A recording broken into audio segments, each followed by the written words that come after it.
Kalilia, J to the fur. What's up? I hope you're doing good. We're waiting for Miss Keys. We decided to go dual today. We melted the universe again, and now we're going dual because neither one of us could function separately, so we're going dual. We just couldn't stop. We couldn't stop melting things, so here we be. So we just waiting for Miss Keys. Welcome in, welcome in.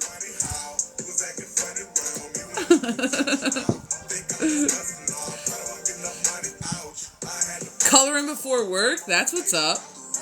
That's what's up. Ain't nothing wrong with that. Ain't nothing wrong with that. Nothing like a good little meditation, you know?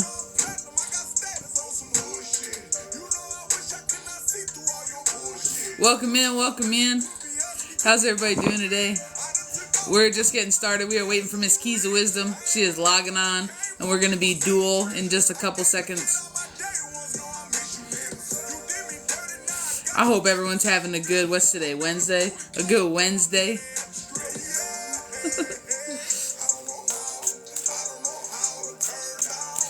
I hope everyone's having a good day, dude. For real. For real.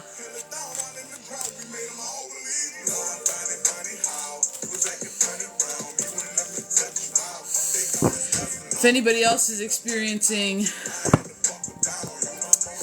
headaches, upper back aches, like shoulder pains, a lot of nighttime energy, maybe you're not tired at night, maybe you're feeling revived, and if you are noticing people coming back and the people who are on a little bit of their crazy chaos to still be on it, like, no worries. You're right where you need to be. Like, every part of the collective is literally feeling some form of that, so do not worry if you are in that sub-collective. It's okay. It's part of the purge that's going on now through until April. So you're not alone. Do not worry. That is part of the collective. Brendan! Welcome, welcome, welcome. Welcome in. I was telling Kalilia that, like, I was supposed to go live earlier, and then I melted my brain, and then you melted your brain, and we were melting brains together, so we were like, let's just go live. Now that we're both one brain, let's just go live. Welcome in, everybody.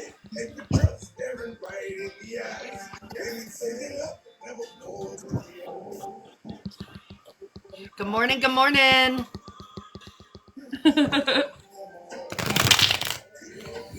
Oh, Lord. Amazon. I don't know about anybody else. Everything's just wild today. Welcome in, welcome in. What does it say? More what? More face melting guitar solos. Like, literally. If that is not the energy, I don't know what is.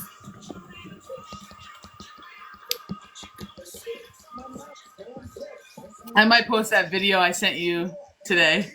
That 8-second video. Welcome in, everybody. We're going to be doing dual reads today, 2222, and you will hear from both myself and ChildOfBalance. Thank you so much for the follow. We have Cash App and Venmo in our bios. You can donate to either one of us. We'll work all that out on our end. But welcome in. If you have collective questions, you can always drop those in the chat, and we will discuss. A collective question does not require us to feel into your individual energy. However, if you have a topic, or you'd like to celebrate a win, or you have a question that can benefit you in the collective, feel free to drop it in there. Thank you for the follow, Michelle. Thank you, thank you, thank you. Dream Angel. Welcome back, dude. How the hell's it going? Welcome in. How the hell's it going? Revolution 333? That sounds pretty accurate right now. There's them threes again. Hey, babes. You can change your timeline anytime you want. Facts. Welcome in, Robin. No, somebody asked me a question. Kay asked a question. Says, do you believe we can change the timeline? You can change the timeline anytime you want. Yes. Yes, because so this is my personal opinion. So before we even do collective, I'm gonna drop this one. Anytime you expand your consciousness, anytime you're willing to see something outside of your current belief system, or programmed belief systems, or things that you've adopted, anytime you're willing to see outside of that and sit in that space where you're willing to question everything, you can change your timeline. I mean, honestly, I'm just gonna be real honest. I change my timeline every time I go to bed. I wake up, I don't even know where I am when I wake up the next day. It's like everything is always different, and not different in a bad way, like different in a really good way. And the thing is, we've talked about it before you go to bed, first thing you wake up in the morning, if you're really wanting to change your timeline, you need to envision it like it has already happened. Not like you're waiting for it to happen. Thank you for the follow. That's where people kind of get stuck. They're manifesting, or they're trying to change something without believing that it's already happened. Now, this is going to be controversial, so I'm going to just preface it with this. Again, just something to think about. I believe that time is construct, okay? I believe that. That is a 3D thing that we operate on time. If we are infinite, and we are energy, and we are all these things, time is construct, okay? People talk about deja vu, and deja vu, a theory is that it's all of you, the pieces and parts of you, when all timelines merge and all versions of you remember at the same time, right? So everything is running in parallel. People think like past life. No, it's parallel that you don't necessarily remember in your present moment. So you're trying to go back and change something, but it's all running in tandem at the same time. So you're trying to merge it, but you're also trying to keep all possibilities open. So that's the thing. If there is something that you want, Kay, so like seriously, if you want something, you have to sit in an energy where it has already happened in your mind. You are just waiting for it to manifest or take form in your physical reality here. I am a firm believer, and I think ChildOfBalance will agree, that, you know, people talk about astral or remembering things there and this and that. It has an ability to ripple down. It's clearly already happening.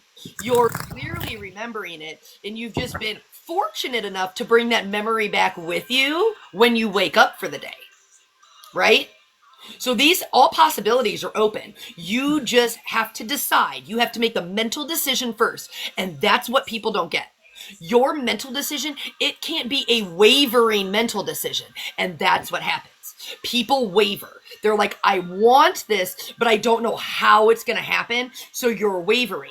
You're not really claiming it. You don't really believe it because you've left seeds of doubt. And now those doubts will creep in from time to time when something isn't happening fast enough, coming in with the expectation you have. So that's part of the problem that people face when they're trying to, you know, jump a timeline or this and that. You can literally break cycles like every 40 seconds, all day long. All day long, every 40 seconds, you have the opportunity to do that. But people get so stuck in their thought constructs and things that they're adopting that aren't really theirs, and it stops them. Why can't you have what you want? That is literally my biggest question to people. Why can't you have what you want? I don't want an excuse. I mean, when I says you can answer it, it's a rhetorical question. But like, why can't you? When you answer that for yourself, now you have a starting point. There's your limit. You've put a limit on yourself. Why can't you have it? Don't tell me you don't have the money. If none of those things mattered energetically, why can't you have it? There is no reason you can't have it. So you have to start moving and believing it. You have to talk to yourself like it's already happened. You have to act every day. And I don't care if you think it sounds crazy. Literally, that is the key. You have to embody and sit in the energy because the universe gives you what you are, not what you want. It's not a genie in a lamp. You can't rub it and make wishes. The universe gives you what you are. So if you are anxiety and you are this, the universe is like, okay, here you go. We're going to give you what you are. And then you find yourself in anxious situations, facing your fears, this and that. I am telling you right now, I am watching it in real time for so many people that are, I want to say not as aware as other people, because I'm not being judgy. It's just an observation. People are manifesting their fears coming true right now. They're literally doing it. They're verbalizing what they're afraid of, and fear will manifest so fast. I don't care what anybody says. You can manifest fear in like 30 seconds. You can manifest fear like that. So, Dream Angel, you said I was good, and then I went backwards. I guess I hit a roadblock picking up the pieces. So, no, that's exactly what everyone's doing right now. Like, no, you didn't. You didn't hit a roadblock. You didn't go backward. Like, you're being sent backwards to go forward. Like, a lot of people are in a review of what they were doing 6 months ago, a review of what they were doing a year ago, and a lot of it is ushering you into completely breaking the cycle. It's ushering you into completely revolutionizing what you're doing right now. You have to put an end to something to start something new. And right now we're all about creation, so you have to let go of things that didn't serve you before. So you didn't make a mistake, you're not doing anything wrong. You're doing what you need to do right now in order to put that to bed before you head into your creation of the spring, before you head into your what's next kind of a timeline. Well, here, like, I was actually going to do this in a video, but I'll just do it now. Everybody is, like, you need to sit. I'm going to tell you right now. From now until the first week or two of April, it'll keep happening. She said it keeps happening. It will. This is like the time period to get it all out. Like, it'll continuously. It is literally asking people to sit. Sit. Why do you think everybody feels so? A lot of people are feeling really tired right now. I got a lot of people who tell me they're just exhausted. They don't even know why they're tired. Like, you're being asked to sit because everybody is always busy running or trying to jump to the next step without fully processing what they need to process. So Spirit is asking everybody to sit the fuck down. And when I say that, like, you have to feel what you need to feel. And the thing is, so many people right now, and this is no matter where you're at. It doesn't matter. I don't care what level you're on. I don't care how conscious or awake you are. Everybody knows pain. We all know pain. We all know hurt. We all know this. And 9 times out of 10, people are like, what? Thank you for the follow. I'm gonna wipe my tears away. I'm gonna bury it down. Oh, I can't feel my feelings because my kids. You are being asked to sit and feel your feelings because the only way you're going to break the cycle is to feel your emotions. You cannot run away from them anymore because if you are sitting in fear and avoidance. You are avoiding a feeling because you don't like it. It is uncomfortable, and that is the only way you're going to break through it. There's no shortcut. The only way out is through. You have to sit, and then you have to move through it. And that is why everybody feels tired. You're tired, actually, of your own shit. I'm just going to say it. You're tired of your own shit, and you're tired of feeling stuck, and you're tired of feeling stagnant. And it's like we said, you can't have your new sitting in the old. You cannot bring it with you. Fear is a no-no. Anger, like, nobody wants to talk about the anger right now. I will. That's why everybody's fire's like, your rage. It is your rage. It is your rage. It is your rage because why? You are pissed, not at everybody else. You are pissed at what you allowed in your life for so damn long. And it ties back to the solar plexus and your self-worth and your self-esteem. You are pissed that you allowed what you allowed for as long as you allowed it. And the thing is now that you got to sit with it, you realize how you projected and blamed on other people and everything outside of yourself, circumstances, traumas, this, that, and now Spirit wants you to sit because Spirit's like, we're going to cut the bullshit now. We're not blaming things on other people. You got to own your shit. And you allow this. What you allow will manifest. What you allow will continue. The only way out is through. You have to stop allowing shit in your life. You don't like how somebody talks to you? Why are you talking to them? You don't like somebody pulling on your energy? Why are you entertaining them? See, that's the thing. You're not responsible for them. You're only responsible for you. And once you can shift that focus back to you, you realize you are your master manifestor. You are your magician. You had all your tools in your tool belt. You were just freely thinking everybody else had the power and the reins to control you. And that's why I said spirit's just in this place where you need to sit and you're being called out on your bullshit, like it or not. This is collective. Welcome in, everybody. Yeah, dude, there's just so much going on right now, and honestly, it really is. This is what the collective is doing right now. Like, they were literally in a freaking review of every space and place they've been and all of these things. Right now, this is exactly what is happening. So if you feel as though you're minding your own business and then boom, something happens and boom, it's brought right in front of your face and boom, you have to look at it and boom, you have to review it. And then you get past it, you're minding your business and boom, it happens again. That's the whole point. That's the whole point. Things are only coming up should you need to see them right now. So the question isn't, why is this coming up? It's, what do I need to see? It's not the why. It's because you need it. Always because you need it. That's the why. So what do I need to see?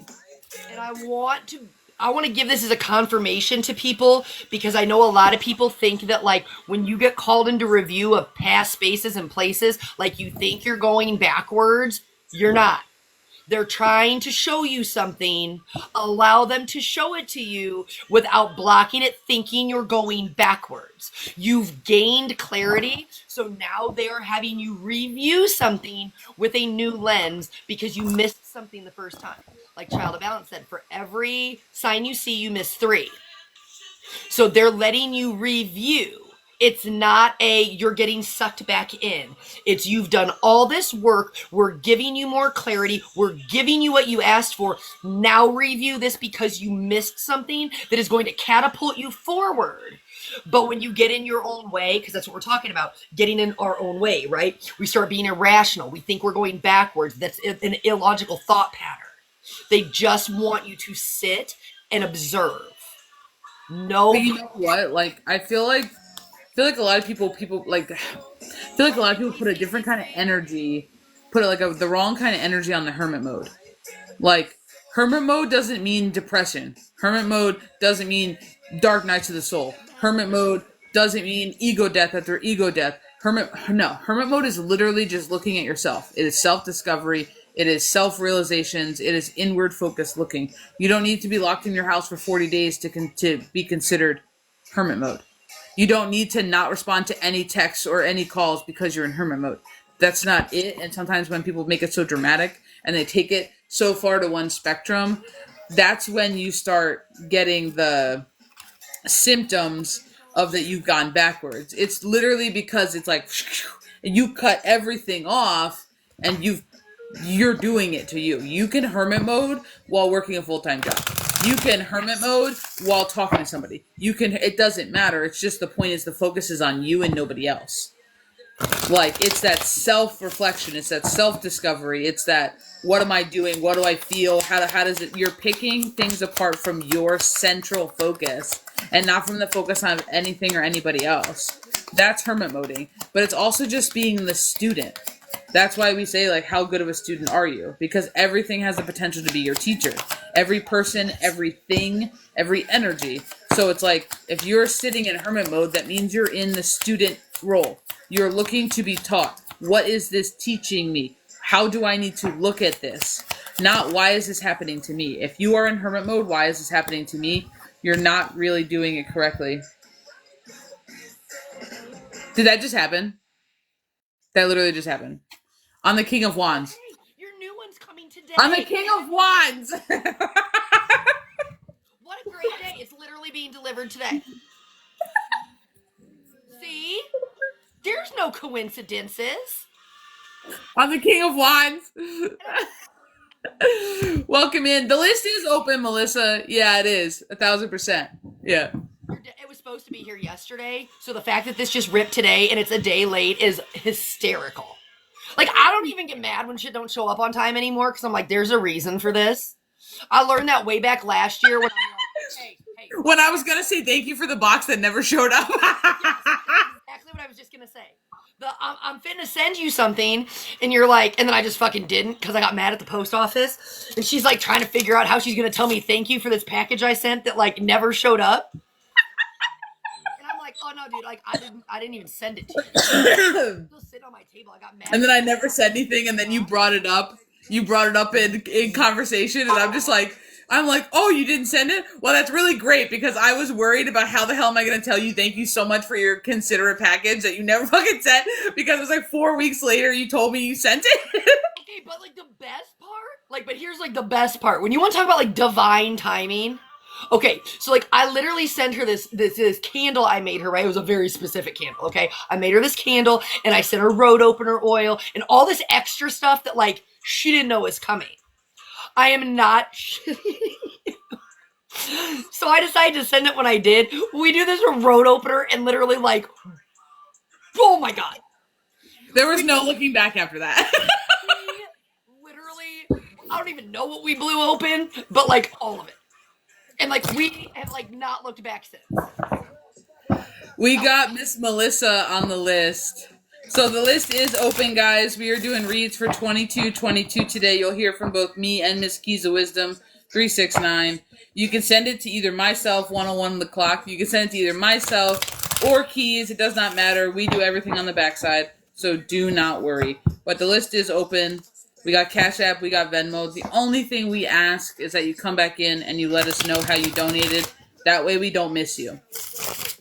Collective questions are always welcome in both of our rooms. So just keep in mind a collective question is a question that does not require us to feel into you for the answer. And you guys can always use the comment section as you see fit. But we have Miss Melissa on the list.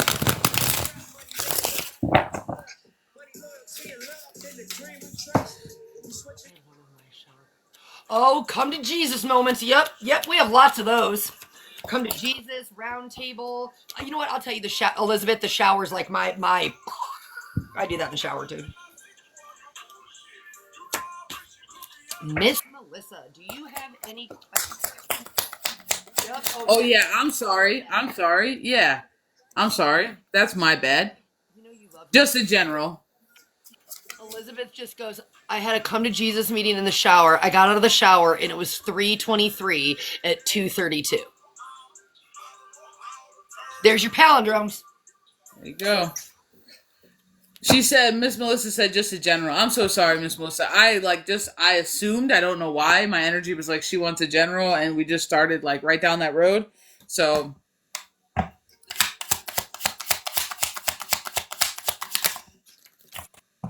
what in the world?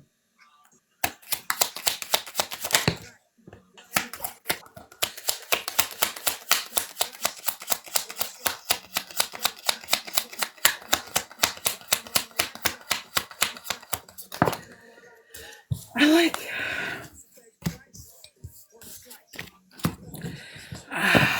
Hold on. I feel like I'm getting argued with. So just give me a second. I do. I feel like I'm getting argued with, but I'm not quite sure what we're arguing about.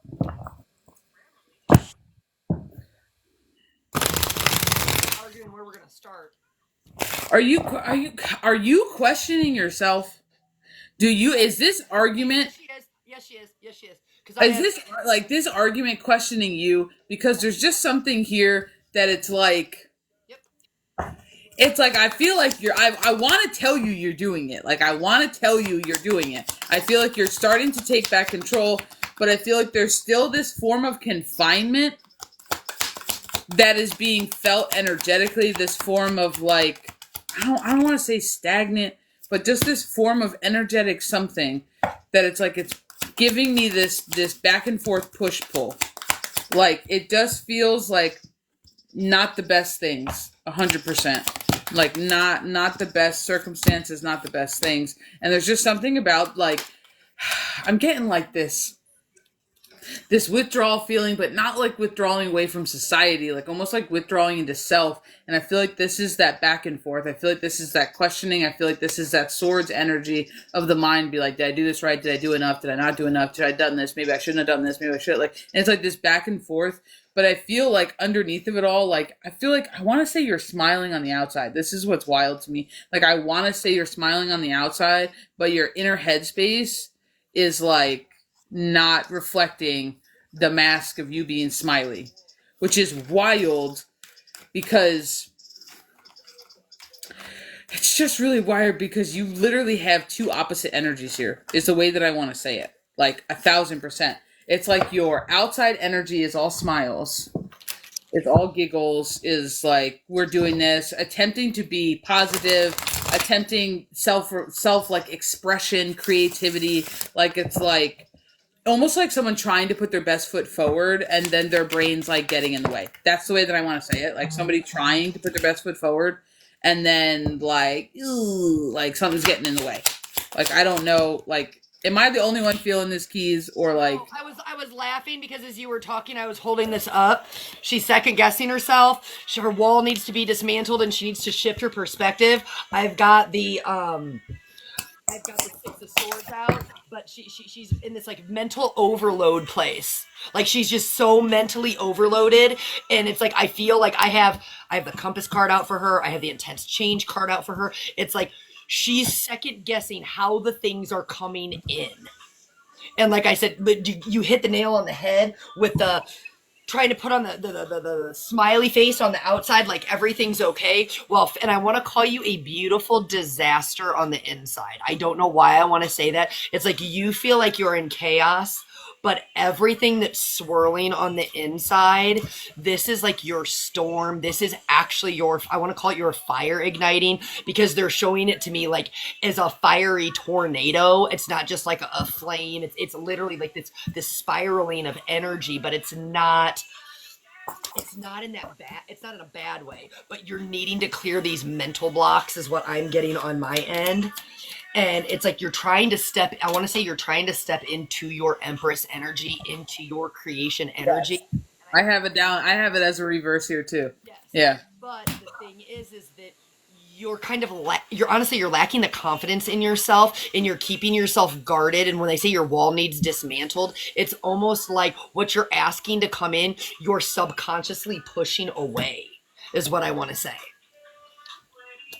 And there's this part of having there's this part of like releasing a way of you like I don't want to call it oppression, but it's like oppressing yourself with like burdens or responsibilities, and there's just something here that you're like attempting to shuck those off. And I want to say you're at the point where part of you wants to re-grab the reins, re-grab control of your chariot and like just let her rip. And then there's like this other part of you that is in hesitation. But I feel like you are feeling the pull to act quickly. That's the way that I want to say it. And I don't know how to make that make sense. I feel as though you are being pulled to make a decision right now. You are being pulled to do this right now. You are being pushed and prodded. And I just feel like you have a lot of energy that is like trying to like move you forward. Like is literally what it's feeling like, but I feel like it's almost coming out as like Keys said, like a chaos, kind of like a don't know what to do, maybe like a lack of like thank you, a lack of direction, like where to point it almost. But I feel like it almost comes across to you on the inside like a lack of balance. I don't know how to make that make sense. As there's a temperance card out here, as I just said, that lack of balance on the inside. Another chariot card.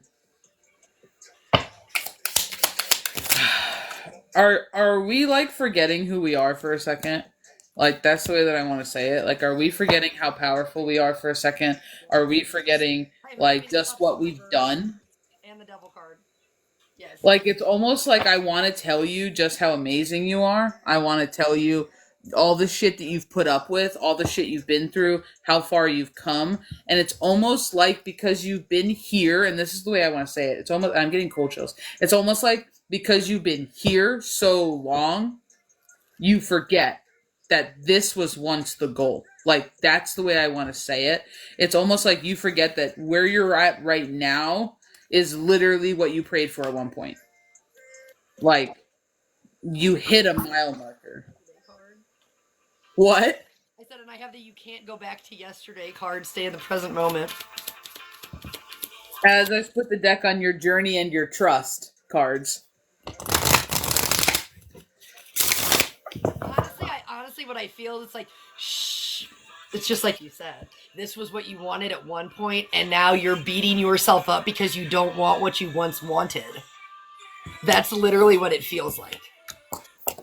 And it feels like you're trying to figure out how to create what you really want. But you're second guessing yourself, just like ChildOfBalance said, because once upon a time, what you have right now was what you wanted. And I just feel I want to tell you that it's okay to change your mind. It's okay to outgrow things that were once comfortable that no longer feel right for you. And that's where I feel like your hang up is at. I want to know what we're questioning here. Are we questioning a relationship? Are we questioning? I, I don't feel like it's a job, so I'm not even gonna say that. Like, what? I'm sorry. I have the Two of Cups, the King of Pentacles. Okay, I literally have the Two of Cups out here too. Literally, no lie. I got the Eight of Cups in reverse. Eight of Cups in reverse, no lie. Like, that's what I'm saying. I'm like, there's something here that you're questioning, and it almost feels like you're questioning outside of you what this is. And I'm gonna tell you right now, like, Buckman. I like. Don't feel bad if you don't follow through.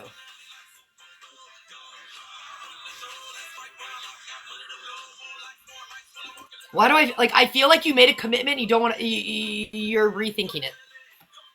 I feel like you don't trust this person. This is the way that I want to say it. I feel like you no longer trust this person. Like it's like trust was lost. There was like a form of I'm getting cold now. I feel like this was like a form of trust that was lost with this person, and you can't get it back. Like you can't just make that okay overnight. Like, and I want to tell you that that's okay. Like that's the way I want to say it. You lost trust in somebody because of whatever happened. You know, whatever bullshit, whatever fell apart. You know what I mean? And is attempting to come back during retrograde season or whatever, however you want to look at that. But it's we have the Queen of Wands in reverse out. There's just something here that just it feels very like you're not 100% sure if you can trust this person. You're not 100% sure if you want this. You're not 100% sure if they're really a changed person. You're not 100% sure if you believe they're bullshit. That's why I have this Ace of Cups, and that's why I have you protecting your heart space. You're still not all barriers down, is the way that I want to say it. Oh, God. I'm so sorry. I have the Queen of That was Wands gross. in reverse. I have the Two of Swords in reverse. I have Temperance. I have the Moon card. I have the Queen of Swords in reverse. That's why I said, yep. But like I said, this is all being exposed to you or has been exposed to you. And I just feel the need to tell you that, like, you can hear someone out and not still let them back in your space. It's okay. You see through the...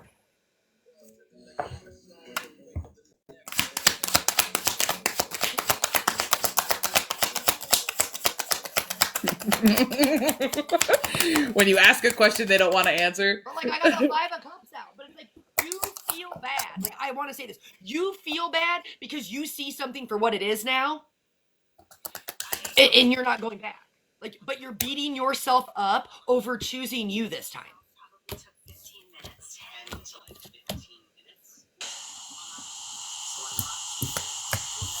That's what I want to ask you a question, and I don't want you to answer it in the. I mean, you can answer if you want to, but it's just an introspection, self question. Do you want it back?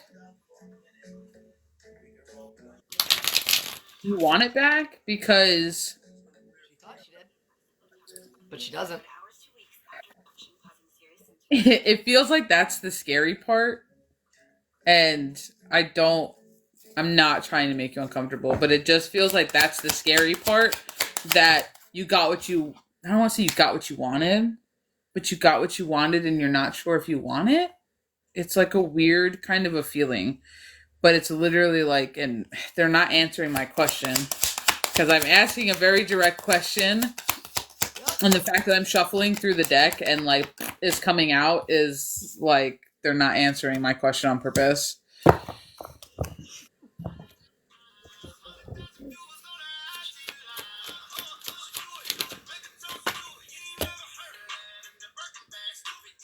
Goodness.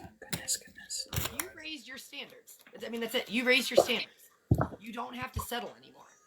You don't have to settle.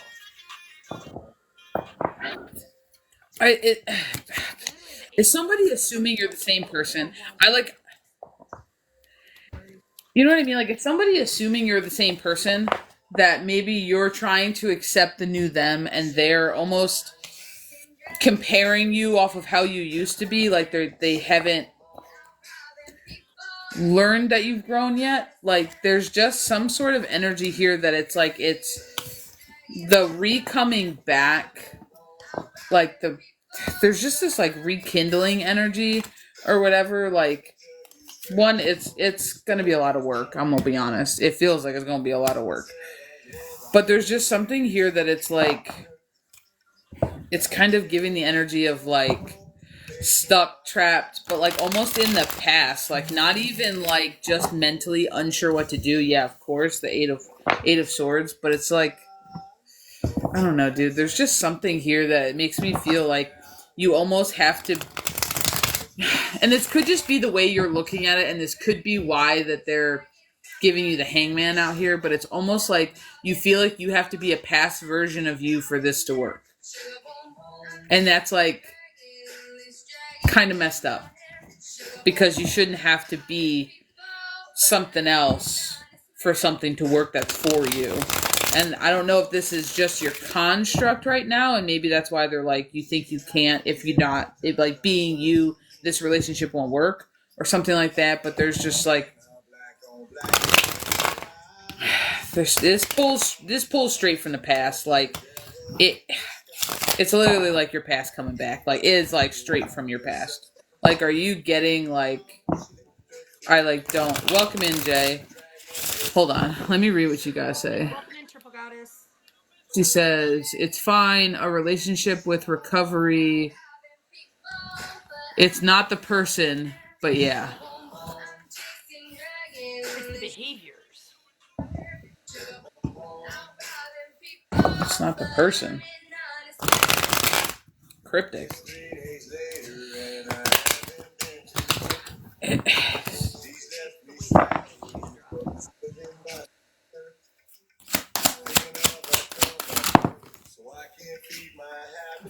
Like, enough time hasn't passed, like waiting for other shoe to drop, waiting for past patterns to present, waiting.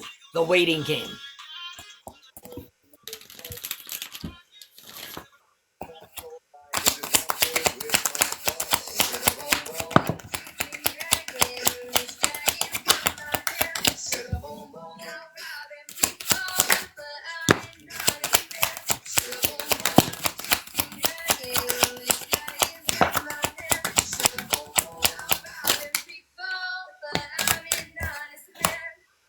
I'm gonna be honest, if it's not the person, then it's you. And I mean that in the best way possible, because I just put everything away and the same cards are coming out.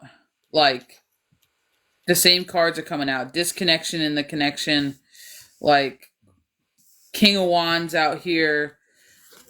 Like, new beginnings, but extreme confusion, surrounded by a decision, feeling overburdened, something that's pulling back to the past, almost back into childhood. We have like bad energy, like lacking direction, like bad news kind of a cards out here, like, and the energy just feels very confused.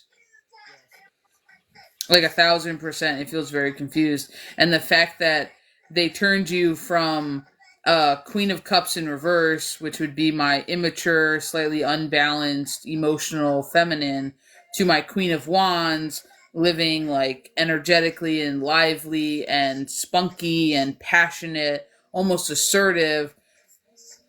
It's making me confused then.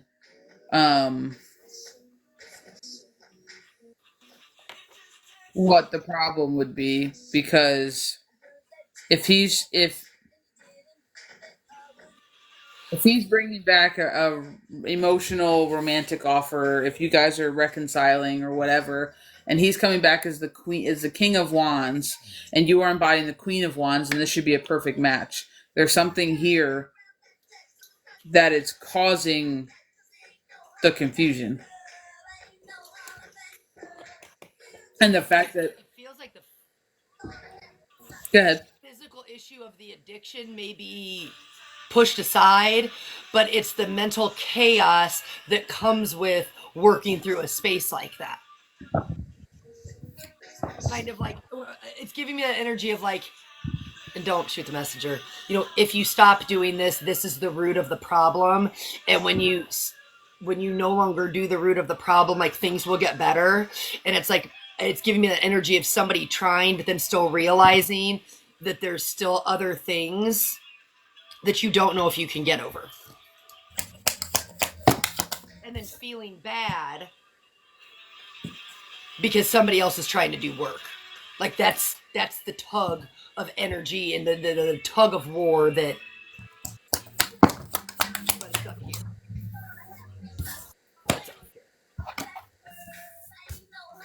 And you have to decide if you can actually move forward and letting go of everything that's already happened. Because I tell people this, when we make the choice to start over with somebody, we have to make a conscious decision that when we start over, we're not bringing up the past.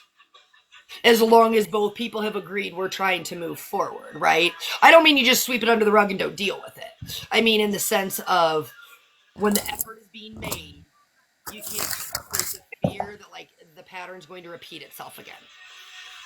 Because it's not doing anybody any justice in that kind of a space.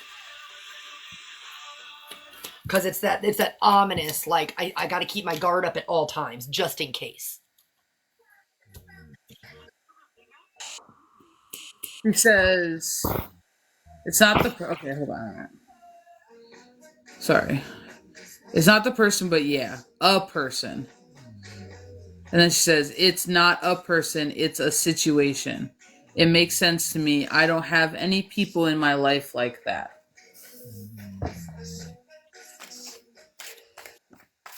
It makes sense to me, but I don't have any people in my life like that.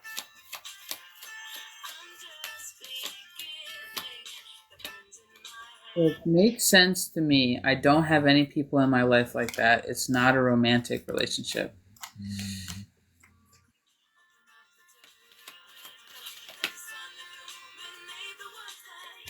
I picked up on a feminine, like a feminine energy is what I want to call it. Not a person, feminine energy.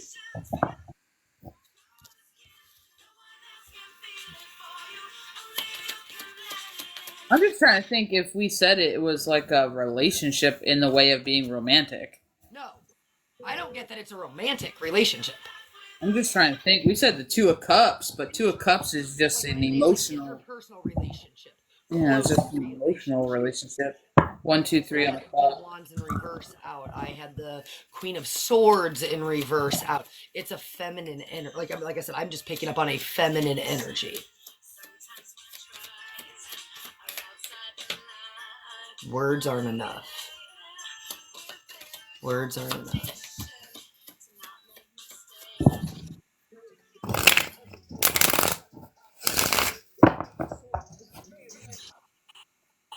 Oh, my team just keeps saying empty words, empty words.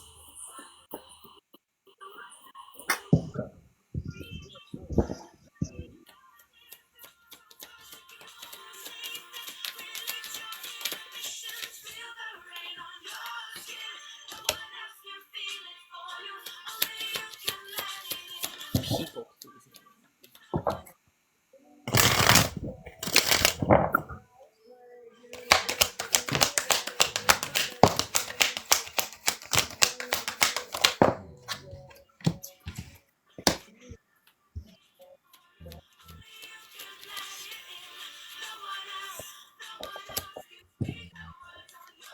Fear of making a mistake.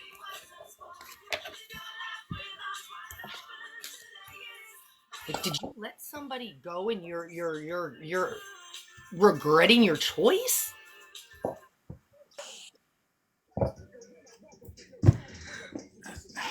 I got so much upside down swords energy. Everything is just like regret, anxious. Like, No, because I don't think it's. Hold on, pause. Hold on, pause. I don't think it's present day. I don't. I think it's literally everything at once, and that's why this is confusing as shit. I think it's because it's everything at once. Because that would be what the mental burdens would be. You said mental overwhelm. That's why this message is messed up as F. Is literally because that's legitimately the energy. 7 things at once, trying to make sense of it all because we're in review. Like, Welcome in. but then when we pull it apart, right? Like, we can't make sense of half stories, and that's the only that's the energy that comes in is a nickel, a quarter, a penny, a dime, 2 dimes, now another quarter. It's like snapshots of like 7 different energies. And that's the way that I'm going to say it. It's like snapshots of 7 different energies to where it's literally taking you by a whirlwind because as you're processing one, something else comes in. Like if I take a step away from cards and I just read the energy completely with the energy, it is mental overload. It is 0 peace in the headspace. It is feeling stuck and having to go through the loop of the mind, of the memories, and it is a flood right now. This is part of your healing. And I want to tell you this is part of your healing. You're being forced into review for a reason, but it's not to belittle yourself. And that's why the hangman keeps coming out.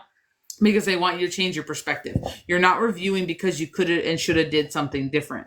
You're reviewing to come to terms with, as I split the deck on the medicine wheel, and I split the deck on the middle world, which is our 3D reality. You need to come to terms with it. There's something about the growth here. There's something about the need to protect your energy because you have allowed people or places or other things to siphon your energy your entire life. They have been able to pull on you. You have given more than you have received. I'm getting cold again. You have given more than you have received. You are out of balance right now as you sit because you are so head heavy. You have 0 peace in your headspace right now.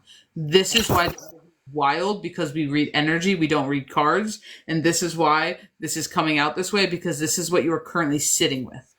That's the way I'm going to say it because if I don't look at anything else and I just feel into the energy, this is confusion energy. This is overwhelming energy. This is, I don't know what to do. I don't know where to go from here.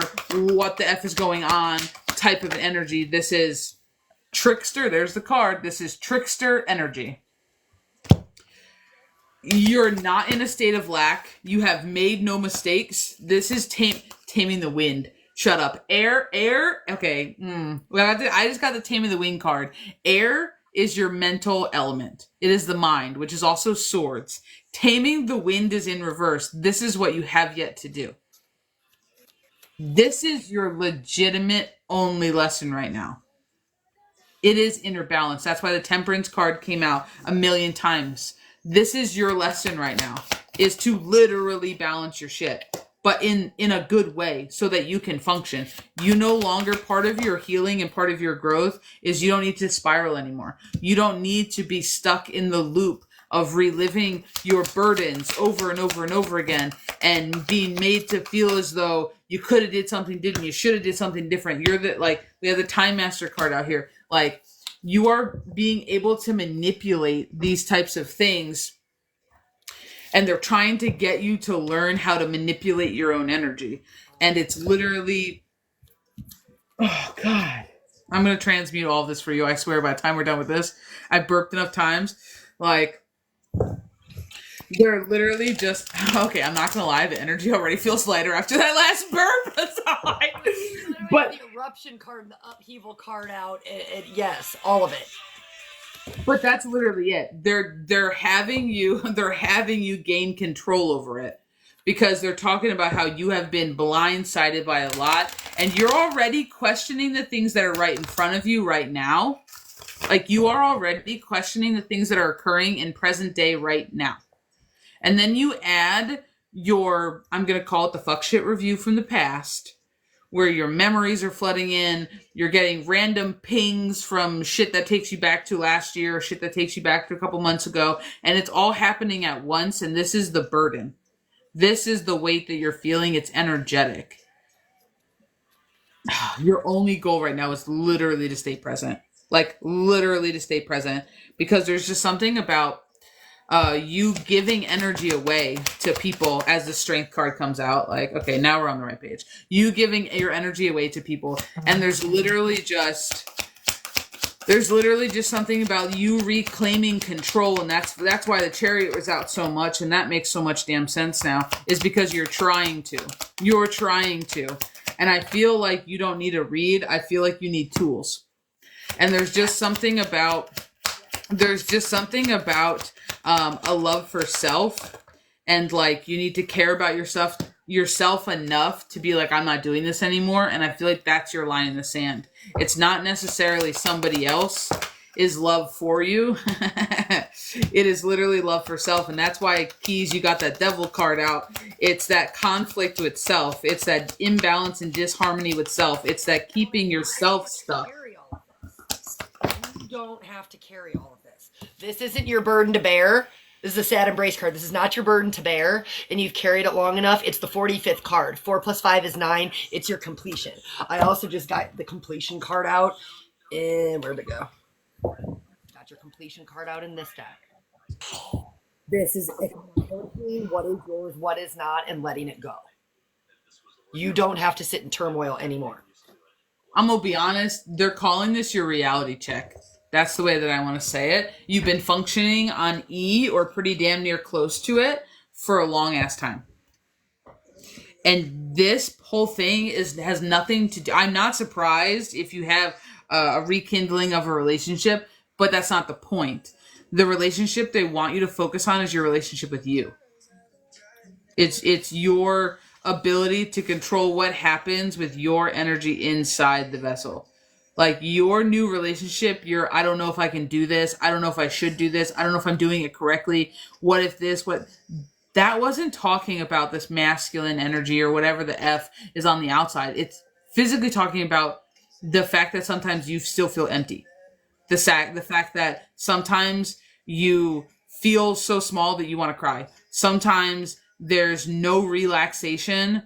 There's only like panic and agitation. Like they want you to address those things. Your mind hasn't been a sanctuary for you in a long time. That's what they want you to bring to the table. My back is so cold right now. That's what they want you to bring back to the table. And they're talking about, that's why I have a 7 of cups. I have a 7 of cups on the table, but I have 7 of cups in my hand. I didn't realize that until I just looked down. But this is exactly what they're talking about. It's not, I need to look over my poor choices. It's not, I need to give myself shit for why didn't I do this in the past. It's changing it in the future. It's changing it in the present. And that's why they're calling you the time master. You don't need to dictate your present by your past anymore. You can separate them. You can put them on a new timeline. You can change the way you do things. You can speed things up. You can slow them down. That's all within your realm of abilities, especially when it comes to self. And they're kind of talking about how you need to quiet your mind down just a second so you can hear your heart. And there's something about placing your heart in the center of things, placing your heart in the center of your decision making. And I feel like that's why I have so much swords versus so much cups energy all the time on this table, is because that's the kind of part of you that's been kind of pushed to the side. That's the kind of part of you that's been not given the best dictation of your energy.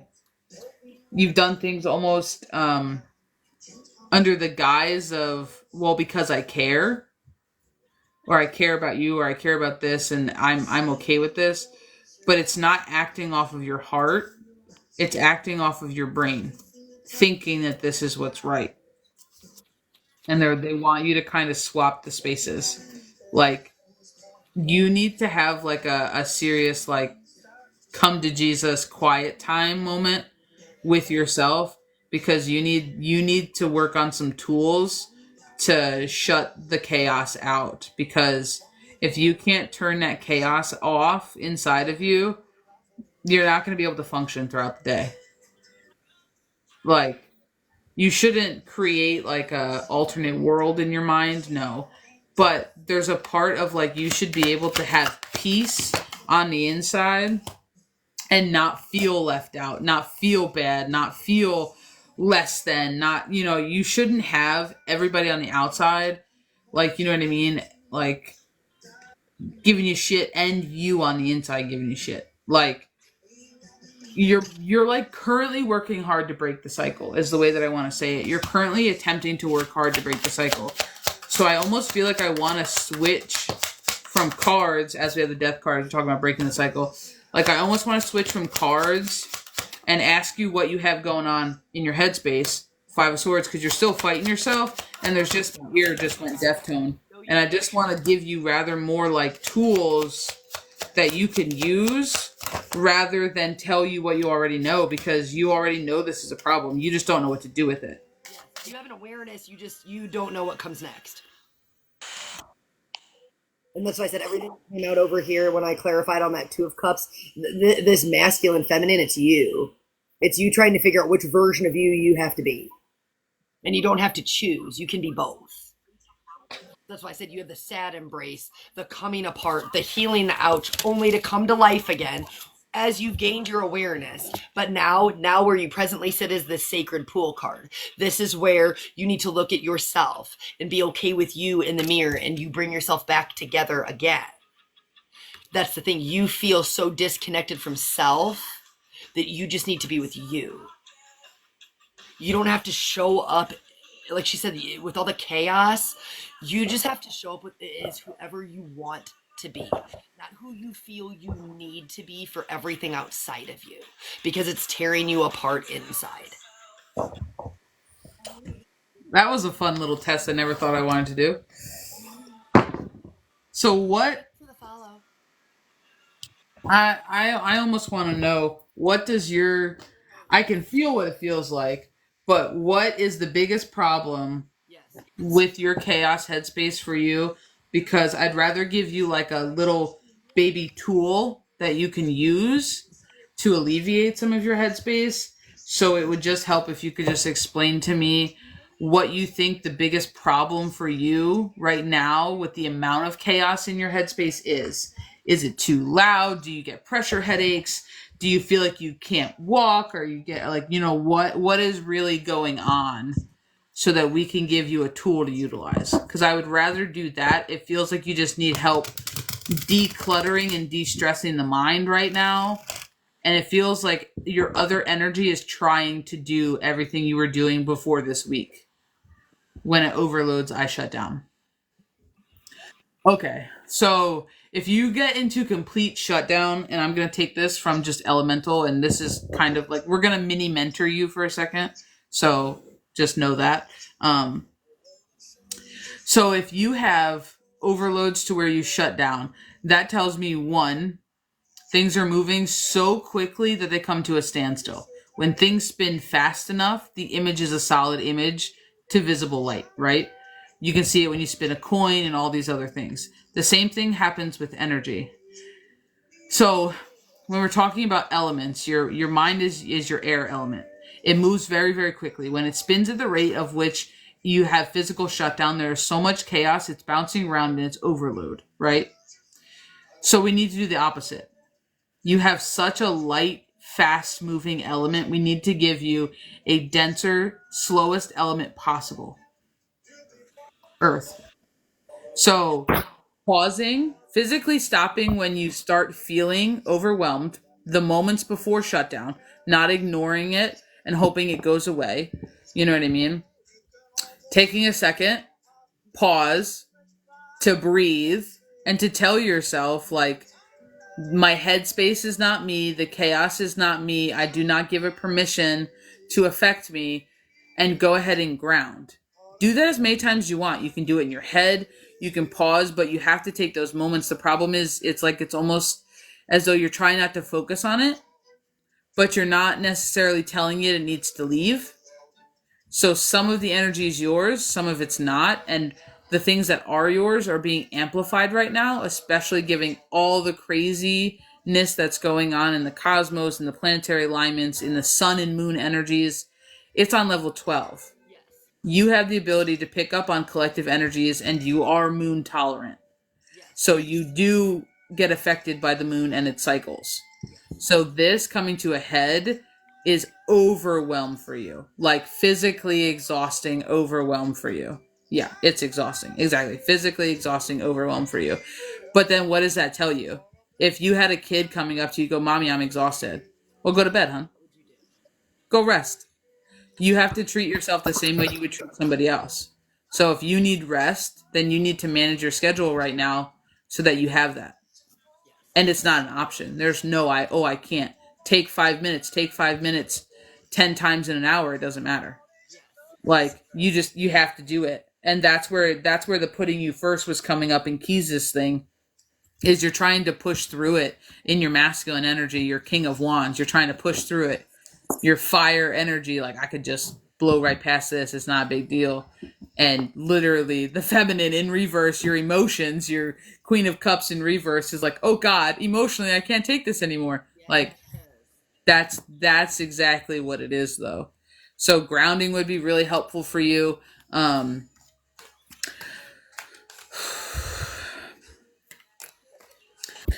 I would tell you to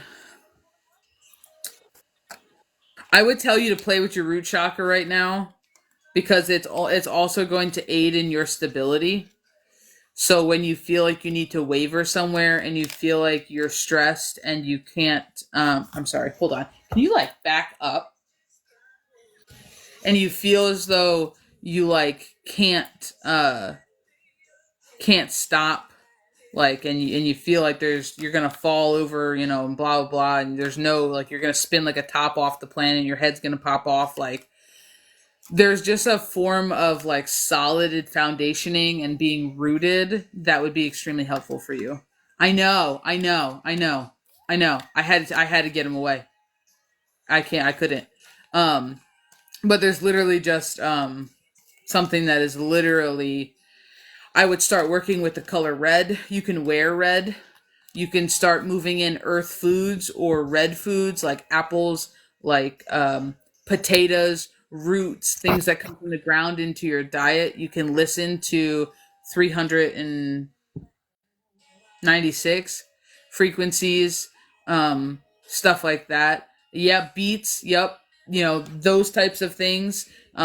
You can start working that in, and then mindfulness is going to be huge. So it's literally starting to catch yourself before it's overload. Correct. Like That's because, like you before said, it's you can overload. find 5 minutes in an hour.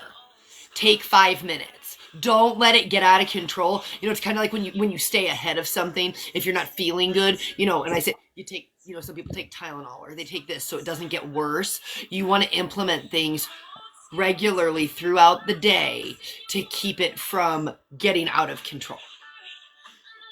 But for you, it's a lot of it's going to be taking that time because you don't want to. Excuse me. I'm telling you, by the time we're done here, I'm gonna burp enough to transmute it all out your head. Like, I'm a natural transmuter and I can't help it. Like, it's gonna be one of those things that I already feel better now. Damn, girl. But it's one of those things that it's just like you're gonna have to force yourself to do it. You're gonna have to force yourself because you're not gonna want to pause what you're doing when you start feeling irritated or agitated. You're not gonna want to stop what momentum you think you're having or what lack of time. I only have 20 minutes to do this. I can't stop for 5 minutes. You're gonna have to, because the alternative is burnout. The alternative is literally hurting yourself.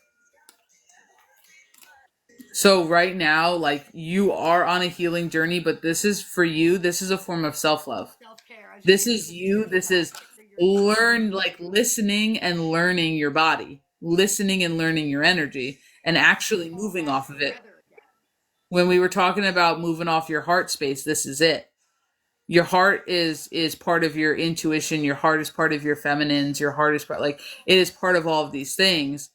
It's the subtle energy. Like, your head tells you, your ego tells you need to keep going. You only have so many hours in the day, and this is going to take you 3 hours to do, and blah, blah, blah, blah. And something's happening on Tuesday, and I got to make dinner, and I got to do this, and I got to blah, blah, blah, blah, blah. I got to dog for a walk. Like, that's your brain. Your body's like, Sit down. you know, Yes.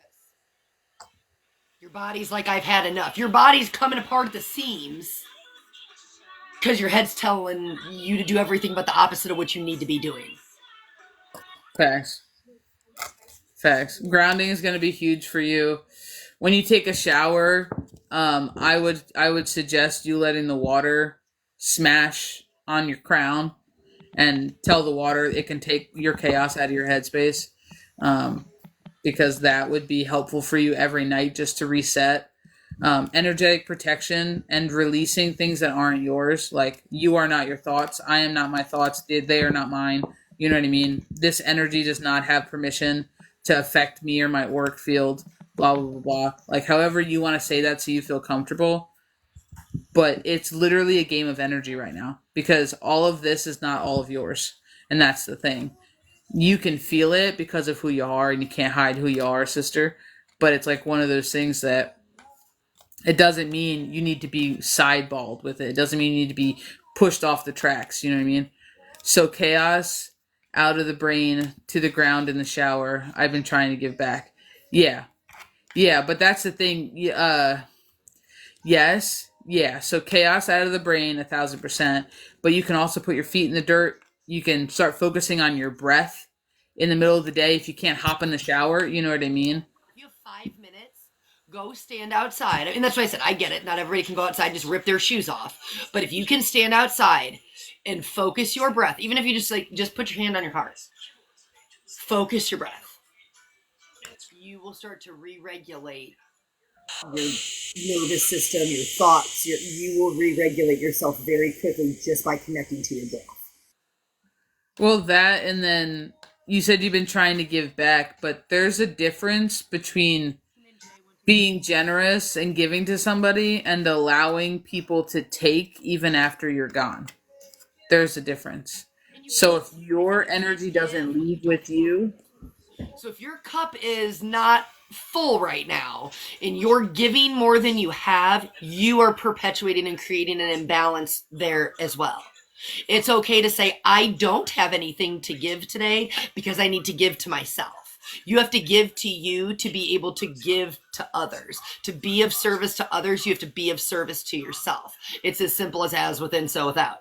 If you can't give to you, you don't have anything left to give to others, and then you're just going through the motions, draining your physical vessel and your energy. Yeah. So it's like, oh God, dude, geez.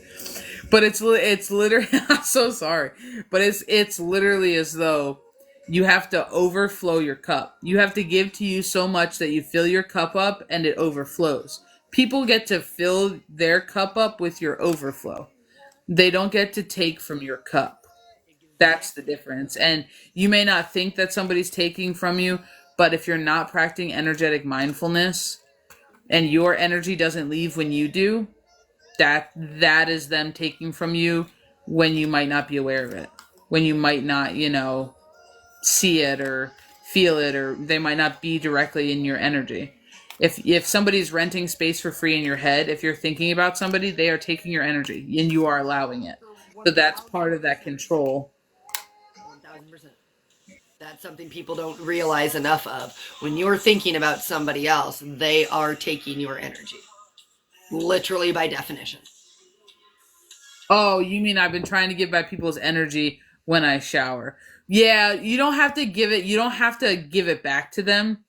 You just have to let it release from you. It'll find its way back. So maybe that might be a little bit of the problem. You know what I mean? That might be a little bit of the problem. Is that like you're trying to envision like specifically one person, but yeah, it's just amplified right now, to be 1,000% honest. It's just amplified right now because of what's going on right now. Like planetary alignment, solar system things, solar weather, that doesn't give excuses for anything, but it can amplify and detract from energy that's already present. So if you've already had struggled with mental overload, or you've been working on balancing out the mind with other energies, and that's something you've already been practicing, I'm not surprised if it's not a honed skill yet, that it's rocketing off to level 50. I'm going to tell you, the last 48 hours, people's crown space is getting it. And Yes. where you currently fit, it's coming in all different ways for people. So if people aren't alone, your crown is getting pummeled. If you're already doing some grounding, mix in breath work during the day, and then we need to heighten your protection then, because that just means you're too much of an open gate. And things are allowed to affect you that probably shouldn't, which is a lot of the collective energy, a lot of the planetary stuff. It's good to have an awareness of that, but we shouldn't be side railed by it. So when you wake up, you should be calling your energy back to you. When you go to bed at night, you should be releasing and calling your energy back to you. And then you can do it throughout the day whenever you want. When you wake up, you might as well start picturing either a bubble of white light. If you want to shield up that way, you can picture putting armor on. You can picture esoteric wings coming down as a shield. It doesn't matter. It can just be a sigil that you draw with water on your body somewhere. It doesn't really matter. It just is something that's going to resonate with you, and it should be in the form of a light kind of a protection, but it also comes with a statement of like, you are putting the intention that you're protecting your energy from outside energy that's not in your greatest, highest good. That's the way that works. If it's not my greatest, highest good, then it does not need to be in my field. So that is going to lessen the effects of anything that will already have on you, and it'll make it more manageable. Like, it'll make it more manageable. So I would do a ton of recall over the next 3 weeks as we blow through this brand new awakening, because I want to tell you that even though it seems really tough, like, oh my God, dude, I'm so sorry. Even though it seems, I haven't eaten anything, like, it doesn't matter. God, this is totally your energy. I know it is. But even though it seems as though things are really difficult and it seems as though you're failing and why is this so hard? I was doing so good. It's not. But it is there to show you just how fucking in tune you are. Yes. It is there to show you just how powerful you are. It is there to show you just how, like... just how much you absorb. Exactly. Like you're a sponge. Like, it's showing you. Like, you're absorbing all of these things, and this is how powerful you are. This is how in tune you are. This is how much you connect to things, even if you didn't realize that you did. It's literally an awareness exercise. You had the Wizard of Awareness card out there. This is your awareness. So now you can figure out how to function at your highest, best capacity. You got the victory card that just fell out. You just needed awareness, and you just needed somebody else to tell you, 1, you're not crazy, 2, it's not you, and give you 1 or 2 tools to help assist you in staying balanced. Your only goal is to focus on your self-care right now and stay balanced. They're bringing the awareness to you of just how fucking in tune you are. And just how empathic and how the collective energies affect you. Because you're not going to forget these next 3 weeks. You're not. So that when something hits you like this again, you're going to be like, oh shit. It's like breadcrumbs. They're showing you how strong, how powerful you are. But then it's literally like, next time this comes in whatever form, you're going to have the awareness to see it 1,000%. Like, and it's not gonna falter you. You're going to be like, oh, that feels like this. That wasn't mine, so this ain't mine. Bye. And now you have at least 3 more tools that you can use on the daily. Super nice of them to make me feel nuts. Hey, but you know what? It happens. You're not alone. You're not alone. They do that to everybody. It happens to everybody, because I'm going to be honest, it's sometimes when we are who we are, we have to learn the hard way. Yes. 1,000%. Because you had to see it. You had to feel it for yourself, or you wouldn't have believed it. If I told you you were this in tune, you wouldn't have believed it. Correct. You had to feel it to the point of overload, to where you're like, okay, I need help. Give me some tools. Like, what do we do? How do I fix this? You know what I mean?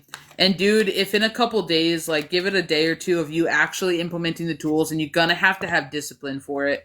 Like, you're going to have to stop yourself, plant your feet, breathe, like that kind of stuff. You're going to have to use the shower, put on protections, be calling energy back. And if that doesn't work, just hit us up. We're not charging you for anything. Just hit us up. Like, because that's the things that they're implementing right now.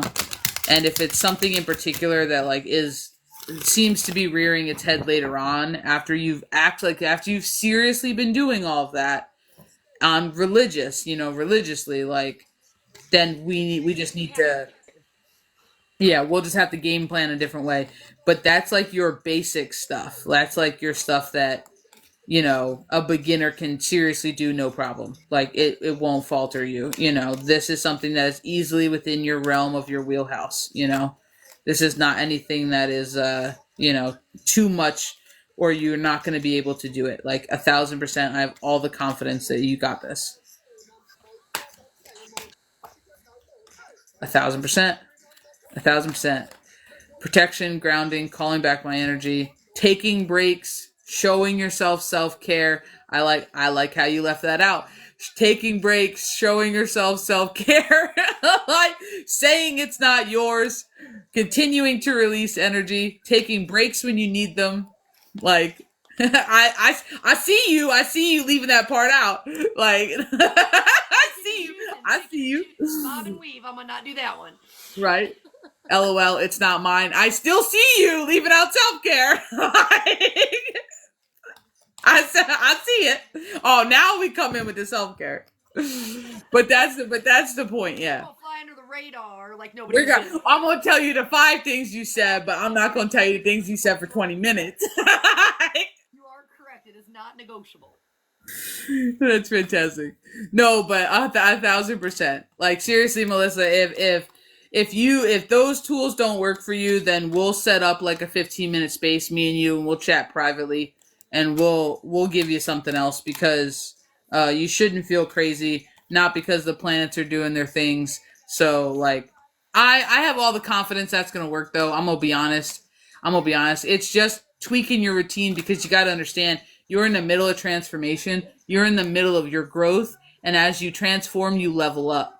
So you're becoming more and more in tune. Your vibration, your frequency is rising. So therefore your abilities are enhancing. They're amplifying. They're becoming more online. You're clearing up energetic pathways, and it's allowing energy to flow more smoothly.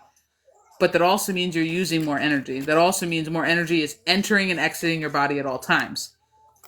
So now we have to adjust our tools, our game plan, our skills to be able to account for your level ups. That's all you're doing. You're not crazy. You're just fine tuning. And we've all been there. Me, Keys, people we work with, we've all been there. All been there. Sometimes you need somebody else to tell you what you already know, to be like, aren't you doing this? And you're like, I should start. Just kidding. No, I was not. And now we found the missing link. So. Yeah. Fantastic. Well, I hope that helps, Miss Melissa, and thank you for sitting with us as we figured out why your energy was so woo in the beginning. I was like, what is going on? I was like, I know I'm not reading this wrong. What is happening? I've got 50 suitcases here. Which direction are we going?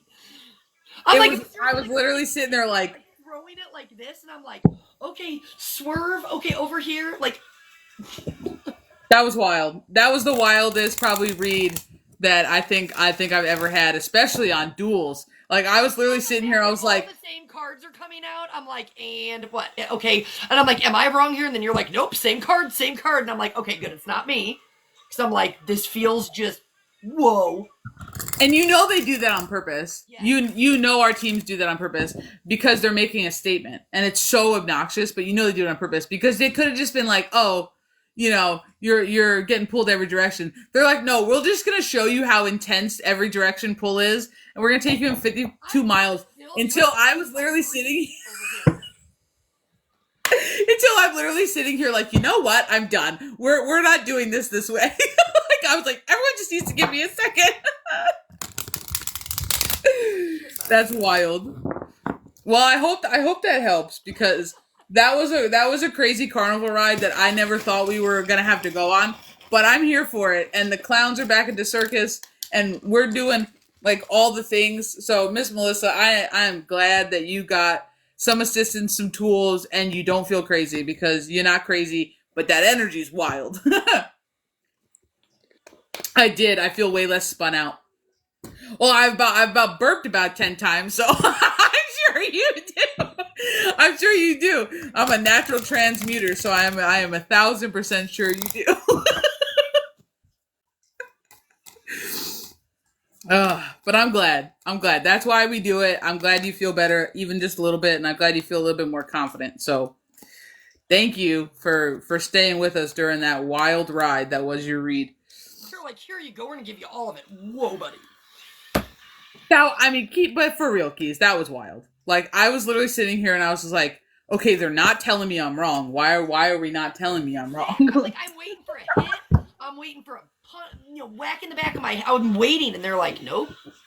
Keep going. And I'm like, and then as I'm sitting here, like, maybe I'm wrong. They got dead quiet, and then you're like, the chariot, the this, and I'm like, these are the same cards. Even if it's a private read space, we always tell people if something resonates in a read that we give for someone else, absolutely take what resonates, because the thing is, spirit works through other people.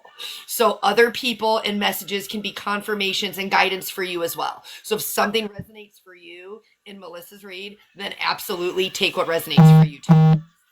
That was so cool. You all pulling the same cards. That was crazy. But that's why we go dual, because our teams like to play together. So, I mean, like, oh yeah, 1,000%. Like, we pull the same cards all the time. I'm like, we're not doing this today. We're not doing this. No. No cards for you. No. I do it all the time. I'm like, do you think this? You got a deck nearby? No, I don't. I know you got a deck nearby. No, I don't. Okay, you got a deck nearby. No, the boys say not today. You have all you need. Go sit down. But the list is open, guys. We're doing reads for 2222. So if you would like to pop into the fire ass energy that is today, feel free. Feel free. You're gonna hear from both of us. We have Cash App and we have Venmo. So if you would like to get on the list, it is not a problem. 2:02 on the clock. How have you been, Miss Sammy? Welcome in. Oh my God, I'm still burping. How have you been, Miss Sammy? My shoulders. I did in the beginning. My shoulders hurt, but it was like on top. It was like on top of my shoulders, not even like my back shoulders from before. So I just ignored it because I had shoulder pain this morning. So I was like, I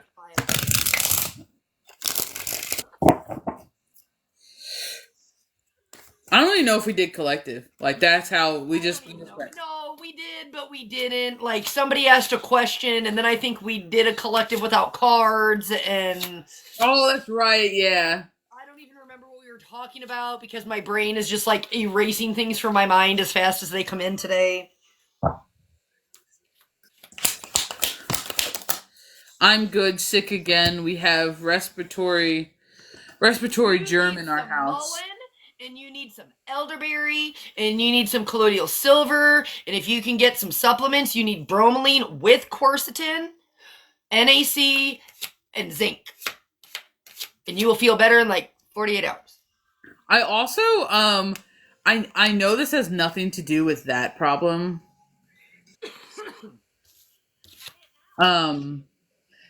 Magnesium. That word keeps coming up every time I try to read for you. I like not read for you, but every time I read your comment, like I hear that word. So maybe look into like magnesium spray or something. That's not gonna fix your respiratory thing. I'm just saying like. Whatever. Disclaimer. If you're magnesium deficient, put it on your feet first. It's gonna tingle, and it might be a little burny. Not super bad. But if it does that, your skin is the largest organ on your body, so it absorbs the magnesium that fast. That's the reaction you get when you're magnesium deficient. If you utilize that and it bothers you when you spray it on, just do it on your feet first. So I tell people, don't spray it all over your body. Like, don't do that. Unless you're some people. Don't do that. Learn from my errors. I did do that once upon a time. She said she is taking magnesium gummies. She just started a couple weeks ago. That's crazy. Okay. What kind? I want to know what kind. What kind? Are you taking citrate? Are you taking glycinate? Are you taking threonate? Are you taking oxide? What kind? Oh, sorry, that's a lot of magnesiums. It's okay. It's for a good reason. So she says she's checking right now. Okay. Hold on. Somebody else said something. The family members that abused me severely last night, are they sorry? Won't be able to pull on somebody else's energy, so I'm sorry. But usually abusers aren't, so I would say no. I was just gonna say probably not. Most people are not, and this is a blanket statement. When people can accept that more often than not, people are not actually sorry for how they treated you. They're sorry that you no longer allowed it, or that they got called out for it or exposed for it, but not actually sorry for the actions. Just accept when people show you their true colors the first time. Energy doesn't lie. You're seeing what you need to see. If you didn't get an apology, then they're not sorry. It's just that simple. And an apology is not words. An apology is changed behavior. Glycinate. Okay. How do you happen to have the bottle? How many milligrams? You're getting pharmacist keys, and you better love this because she's amazing.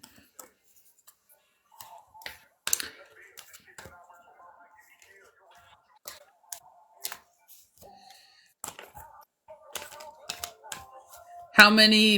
You said milligrams. How many milligrams is your gummy?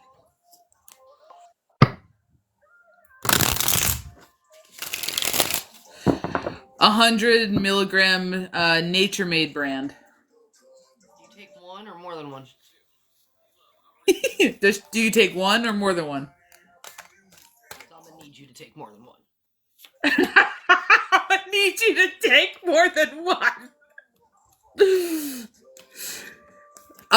Miss Kalilia, yeah, no, it's good for you. Pizza's just laughing. It's good for. I'm guessing the answer is one. Here, let's do this because I love this.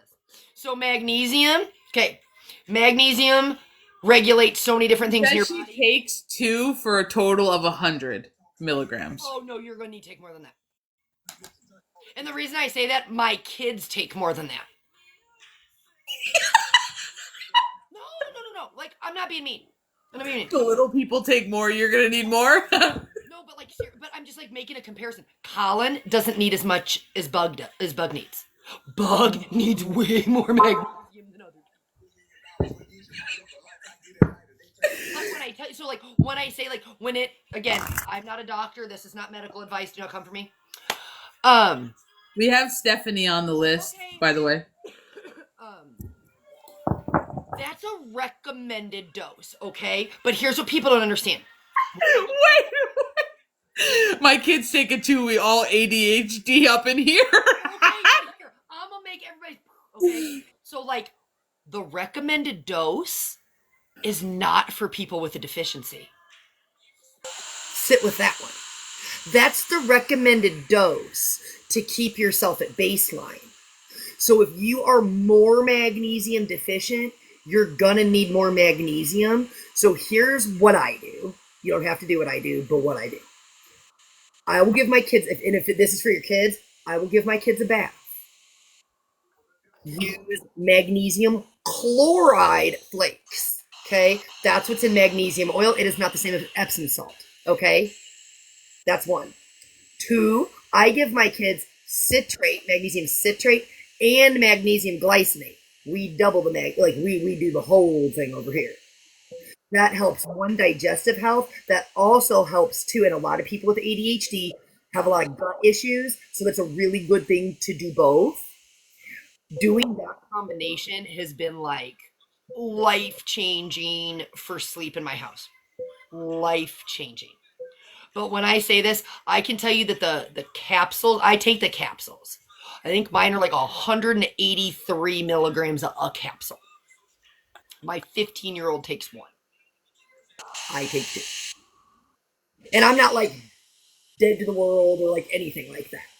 But so Nay said, "Hey guys, last time you said there's a link for a safe space where one can be vulnerable. I can't seem to find it. Can you repeat it?" Or if you're talking about our website for private spaces, if you want to do shadow work or some other kind of mentorship space, it's www.childofbalance.com.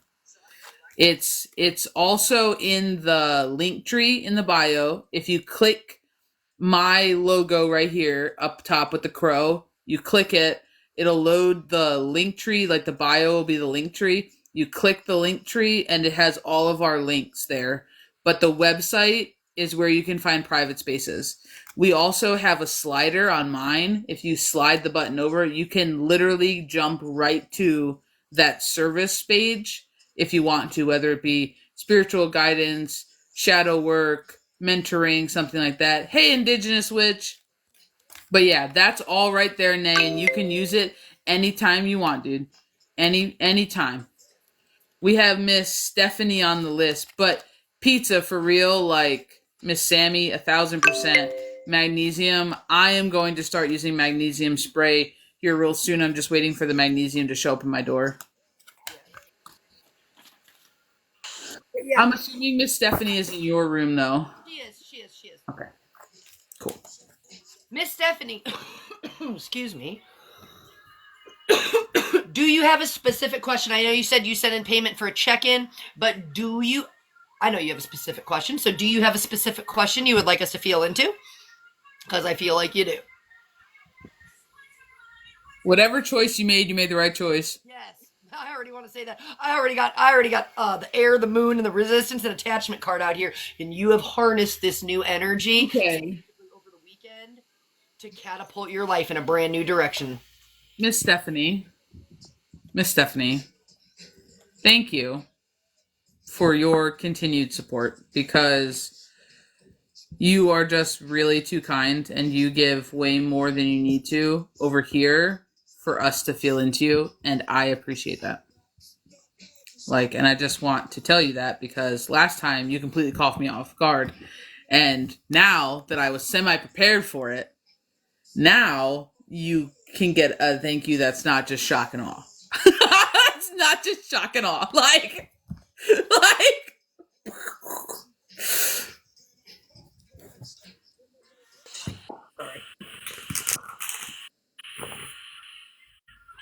So did she say she had a question? I'm sorry.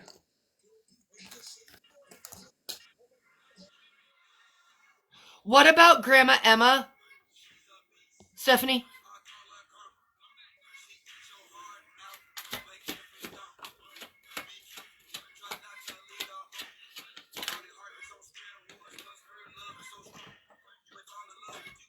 Is she alive still?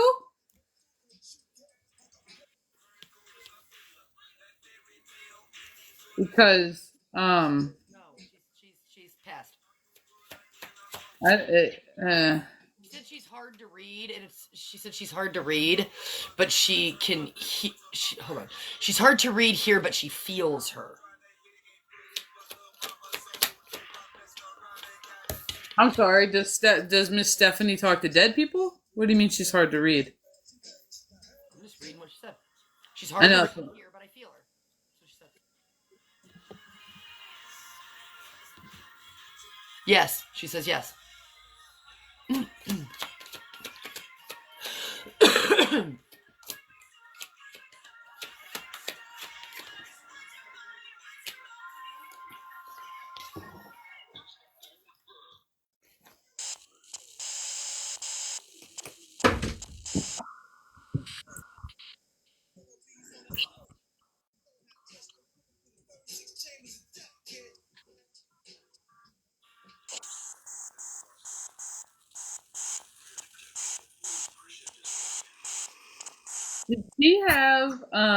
Did your grandmother have a chair with wooden armrests? And it doesn't have to be a fixed chair. I'm not quite sure yet if she's literally showing me a wooden rocking chair, like your iconic wooden rocking chair, or I'm just seeing like wooden arm something is what it looks like. It's like wooden armrest. Yes.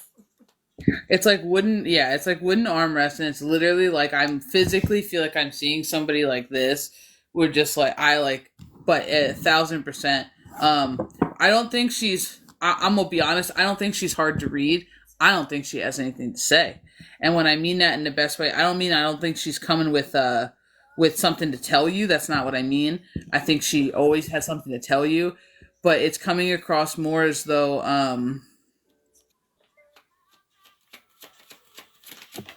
She just strikes me as kind of quiet, kind of like this quiet energy that I want to call like the ultimate observer in a way, to where when she says something, it's like important.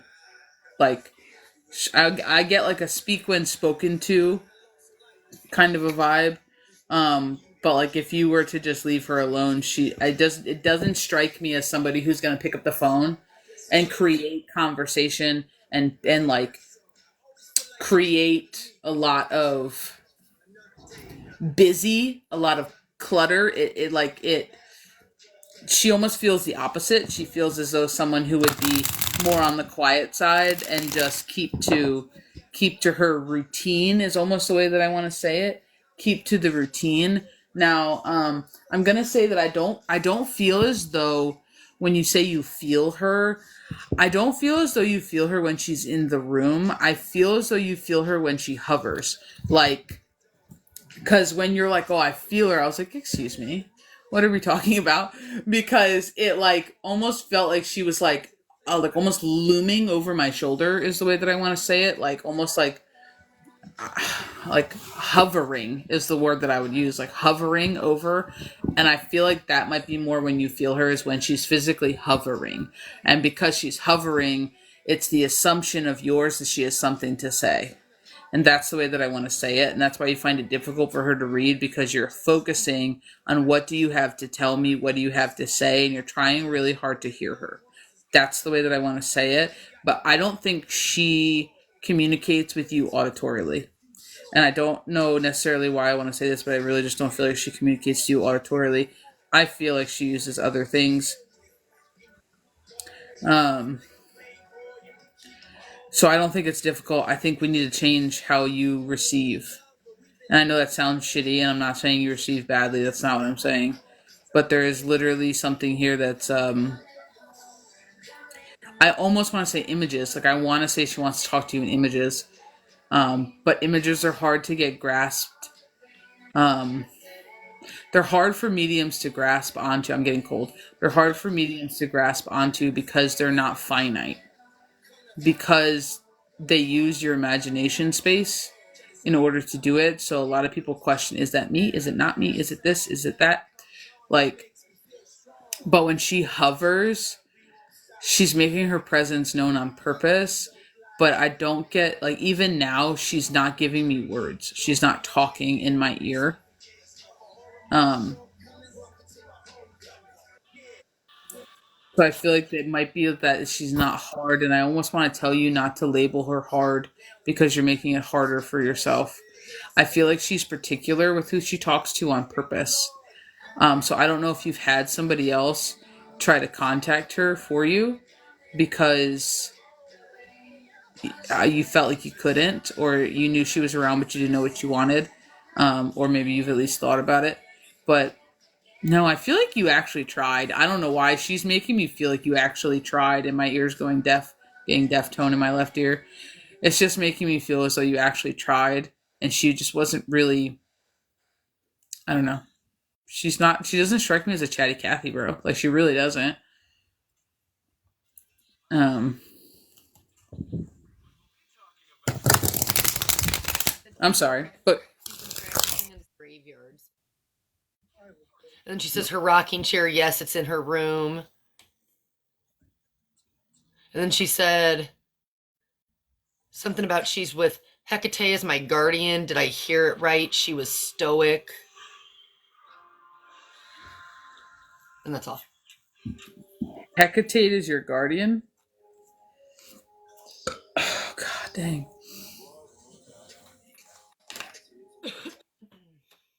Did I hear that right? Is she asking the question, is Hecate your guardian? I think she's saying, like, that's what she had picked up on. Is that what you're asking, Stephanie?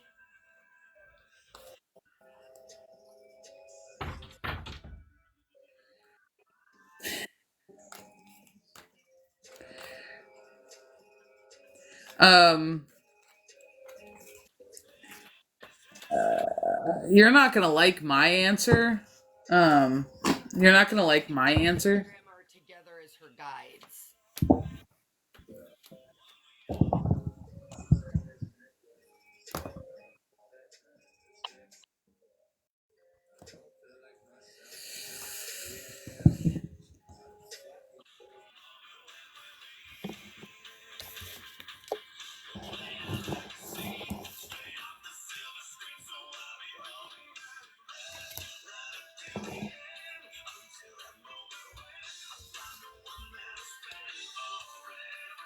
So you're not gonna like my answer, because it's gonna force you to.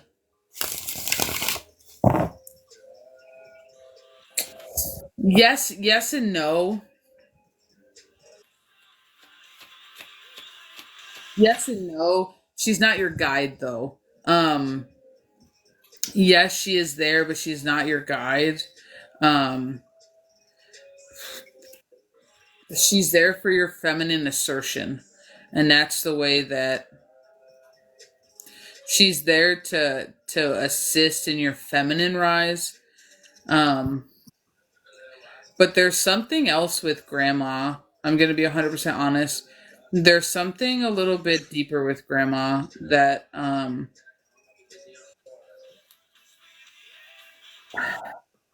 because I'm going to be real honest, every time I see grandma, like after it happened after you mentioned Hecate. I'm seeing grandma covered in cobwebs.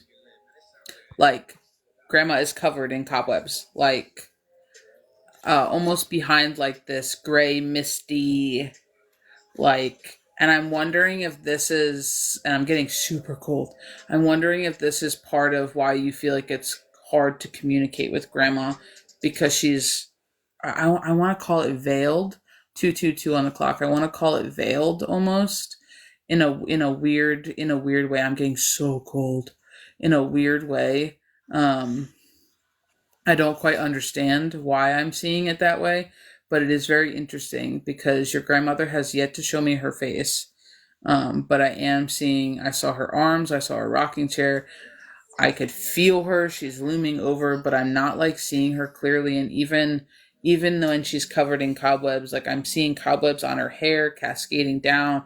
I'm seeing her kind of like having cobwebs hanging.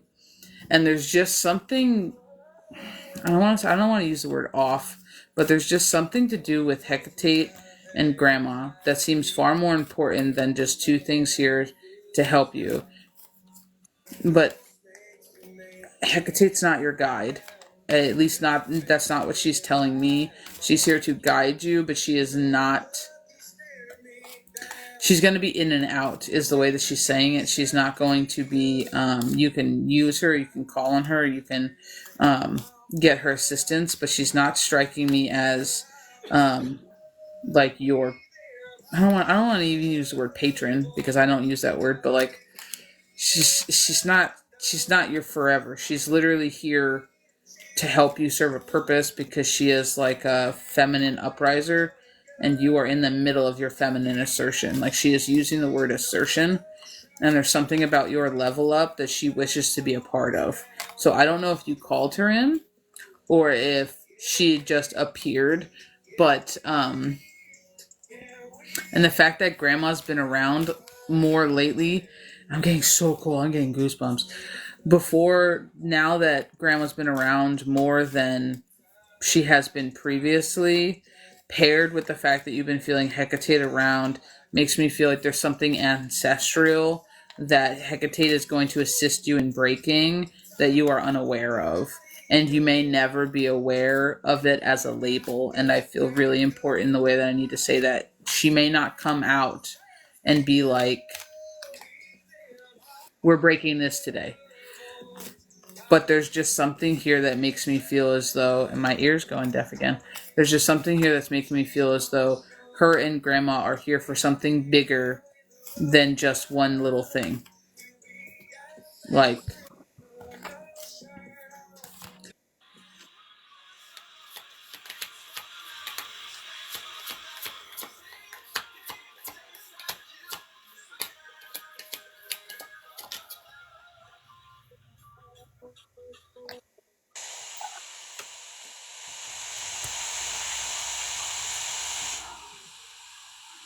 tell your boys to step away from your phone.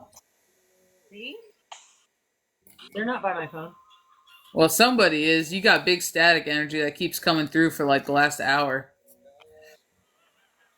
Not participating. 1,000%.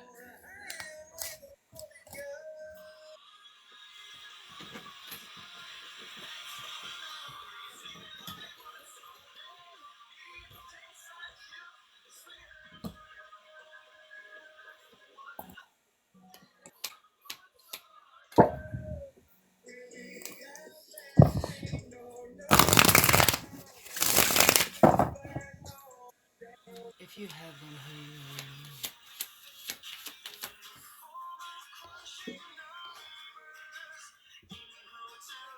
oh, that's not Stephanie. If you have them, how do you learn and meet your guides? We all have guides. We all have guides. So does Stephanie have a specific question she's looking to ask Hecate, or she's looking to ask her grandmother? Stephanie, do you have a specific question that you're looking to ask Hecate or your grandmother?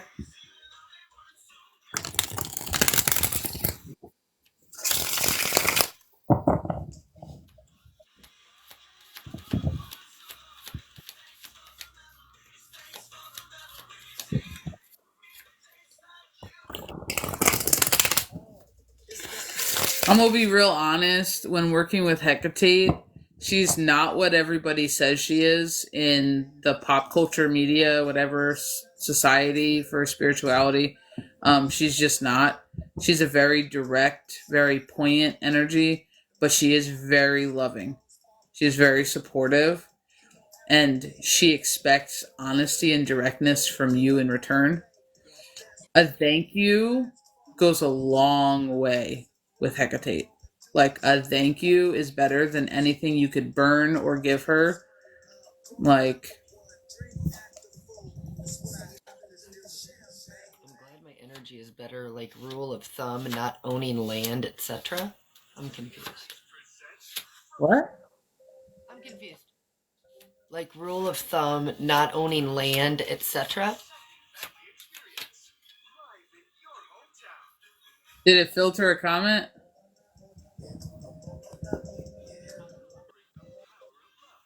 Because it filtered a couple mine yesterday. No, I have no filtered. None.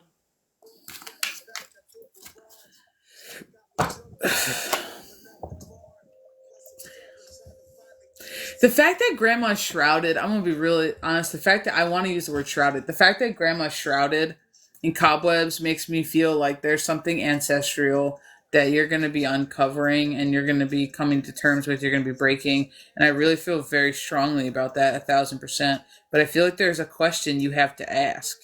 Like and I'm not that like you have to ask it to kick something off. I just feel like there's something that you're either wanting to know, and it could be a simple question like what do I do next, what do I do, like what are they looking for from me. There's just like some kind of a question that,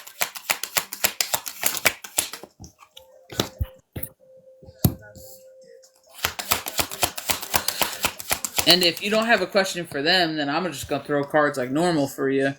Yeah. Like, I just want to, you know what I mean, like you paid, so I just want to like make sure you get what you're looking for, you know what I'm saying, in one way, shape, or form.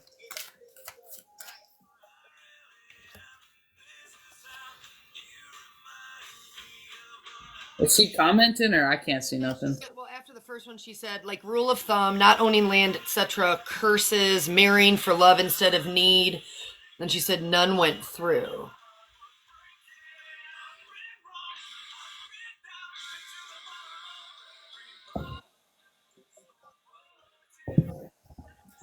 None went through.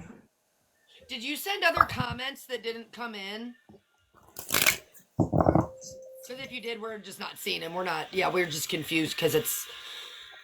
The comments I have for you are, I'm glad my energy is better. And then we said, did you have any questions for Hecate or your grandma? And then it just says, like, rule of thumb.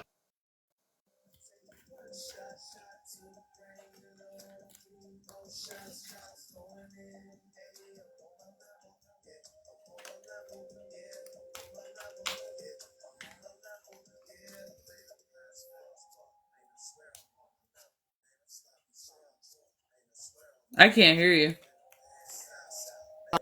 It says it's filtering. It says it's filtering. My phone rang. It's filtering her out.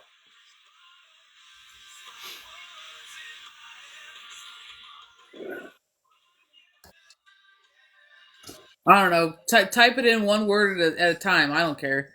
I just want to know what your question is, because Ancestral women's curses.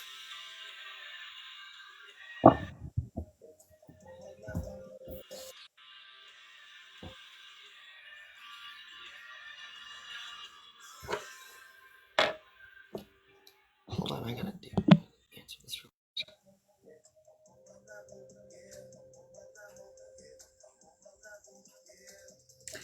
Ancestral woman's curses. Ancestral woman curses.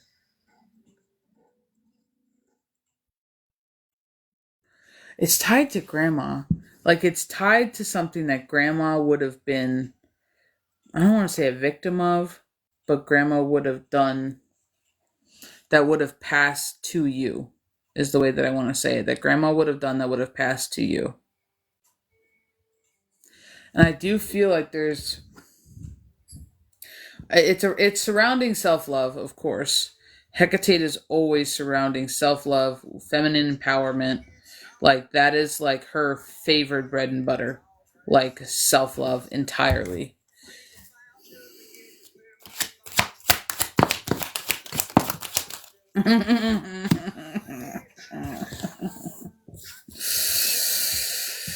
Oh my goodness. Like, out of need, she was abused and kicked him out. I missed all of that. Okay, it's filtering me out. Ancestral women's curses, like Mary out of need, she was abused and kicked him out. And that's it. Yeah. But it's more than that. Yeah, that's specific to grandma. Yeah, that may have been grandma's strife, but that is a pattern that follows your generation. That's a pattern that follows your lineage back, all the way back. And there's a part of self-love here that Hecate and grandma are bringing up, but that's not the cause for grandma's cobwebs. So grandma's cobwebs are something different. But Hecate for sure is doing self-love with you. She is ushering in self-love in the biggest way possible. But there is a part here for you. Now, she speaks a little weird. I don't know if she speaks weird to you, but she does to me. She's talking about mating and I just split this damn deck. I just split this damn deck on the lovers. She's talking about mating not out of necessity. Like, that's the way she's saying it.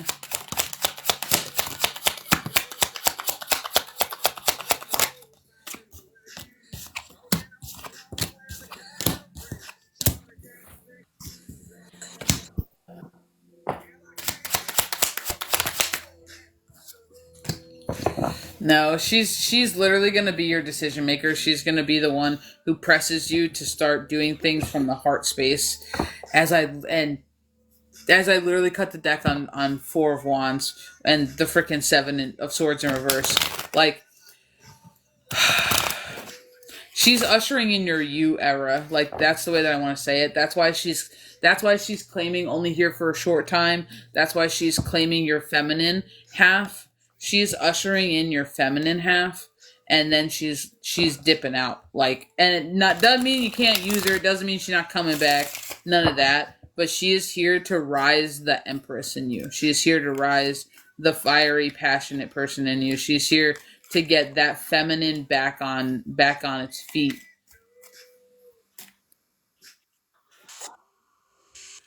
How's your self-worth been? And how's your self-worth been in the way of truly feeling that you deserve better, not mentally knowing you deserve better?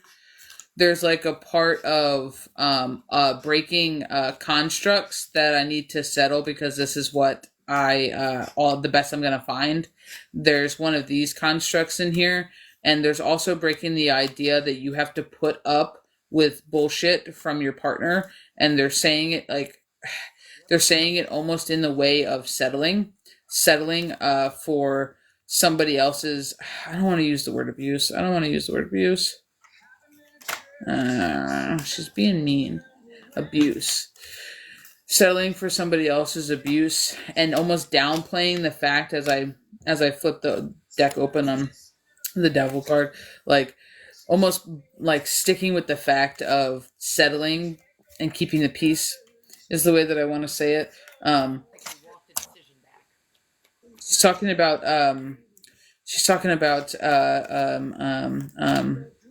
decision made but cycle not broken. Decision made but cycle not broken, because it's not broken within your auric field. It's not broken within your heart space yet. And she's talking about she's going to be the She's calling herself a crowbar. She's going to be the crowbar that breaks your coffin open. And that's the weirdest way I think I've ever heard that said. But she's saying it on purpose. The fact that she's going to be the one that gets to your center. Um, and you might not like it. And you might not like it. Is is the way that she's saying it. She's going to be the one to literally come prying you open. Um,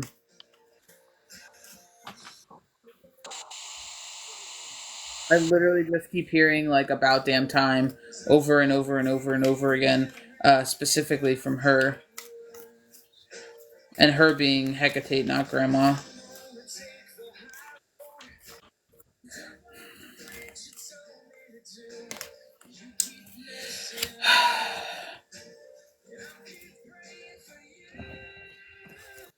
I just don't.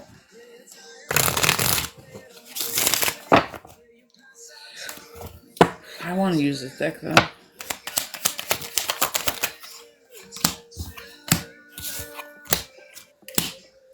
Yeah. She's starting your new beginning for you. She's your wheel turner right now. Even though you're doing it for yourself, that's not what I mean. She's the one who's physically assisting you right now in your spinning, of the wheel.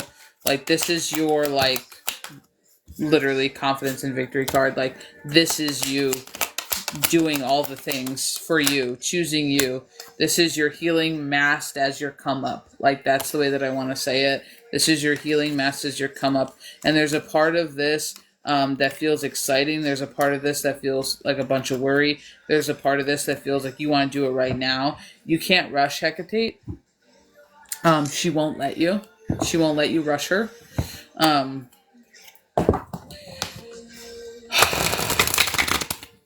she's I'm gonna be honest, she gonna work in the background and you might do some upfront work with her, but she is a huge background worker. um do not be surprised if she works with you while you're sleeping. Do not be surprised if you can feel her around, you know she's there, but you don't have many conversations.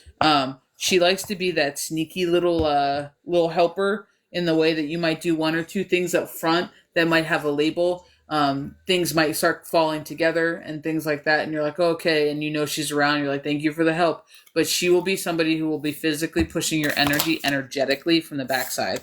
Like she is the upper world and through the smoke and mirror. Like she is the one who will be busting all the stops out. She is the one who's going to be igniting everything for you with the lightning part out here. She will physically be assisting in your energetic level ups. She'll be the one who will be ushering in a frequency. Like she'll send, this is so wild, but she'll send you like tones on purpose. She'll send you frequencies and tones on purpose. And if you just randomly start hearing a tone or a frequency and it goes on for a long period of time, like that's her. She's leveling you up energetically because she works from the inside out. I don't know if you're like a witch or you practice paganism or if you whatever, you worship deities or whatever. But if you're not that person, then she's one of the funnest people to work with because then she doesn't have to fit in a box. And she pulls out all the stops and she does it without asking.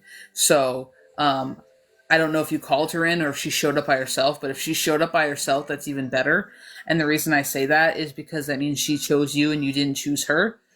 And that's the funnest place to be with her because then no matter what happens, she's down for it and she's there for you. Like that's the way that I want to say it.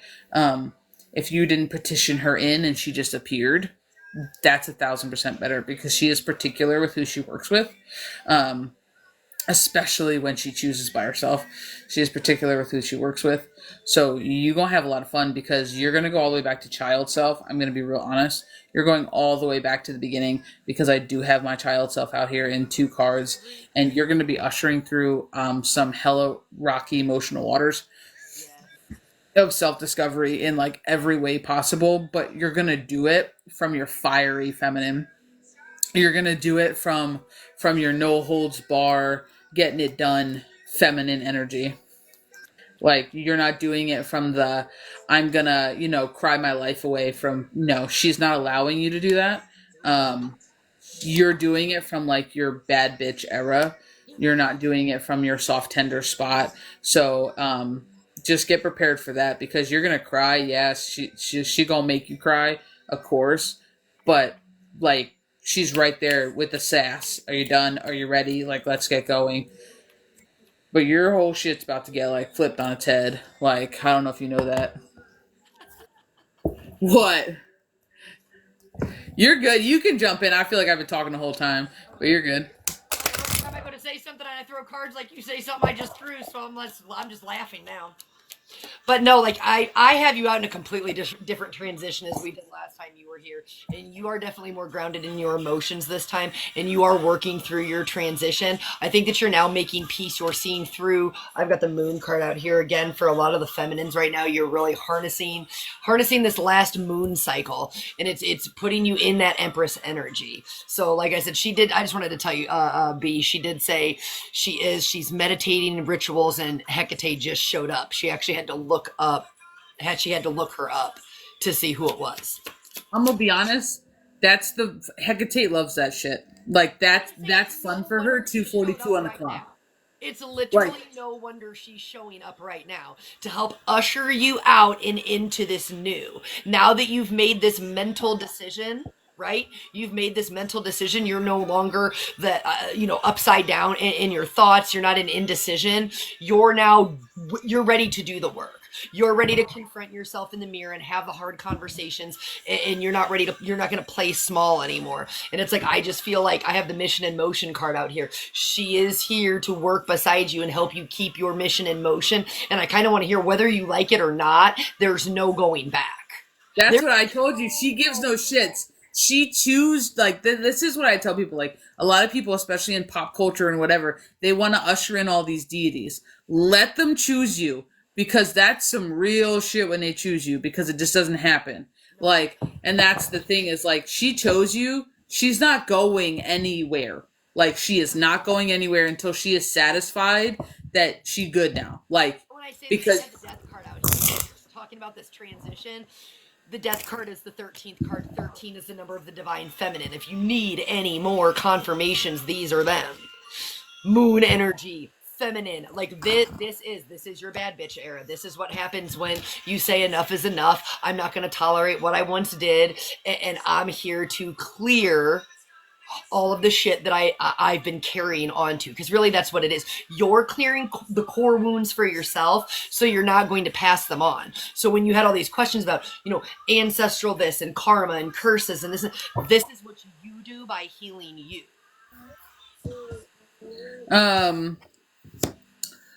So you're talking about, you were doing your own rituals and things, and they showed up. She's just 13's her number, and 7.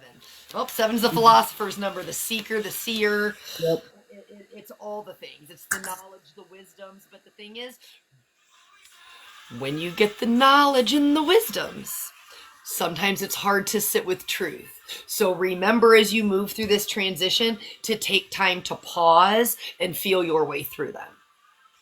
Like, for real, tell her thank you. Like, I know it sounds so stupid, and you're like, oh, I say thank you all the time. No, make it a point to tell her thank you, because she didn't have to do that. She didn't have to come in. She didn't have to be an energy to help you assist. That was not something that she has to do. And there's gratitude goes a hell of a long way with her. Like, it really just does. It does with a lot of energies, but her in particular. And I highly encourage you. She is like one of the ultimate feminine figures when you start working with deity work and self-love. So it's just like, there are one of these things that it would be a cool exercise for you to gain confidence with your own ability, and for you to gain confidence in strengthening your connection while you work with her, in order for you to ask her about herself. Allow her to tell you about her.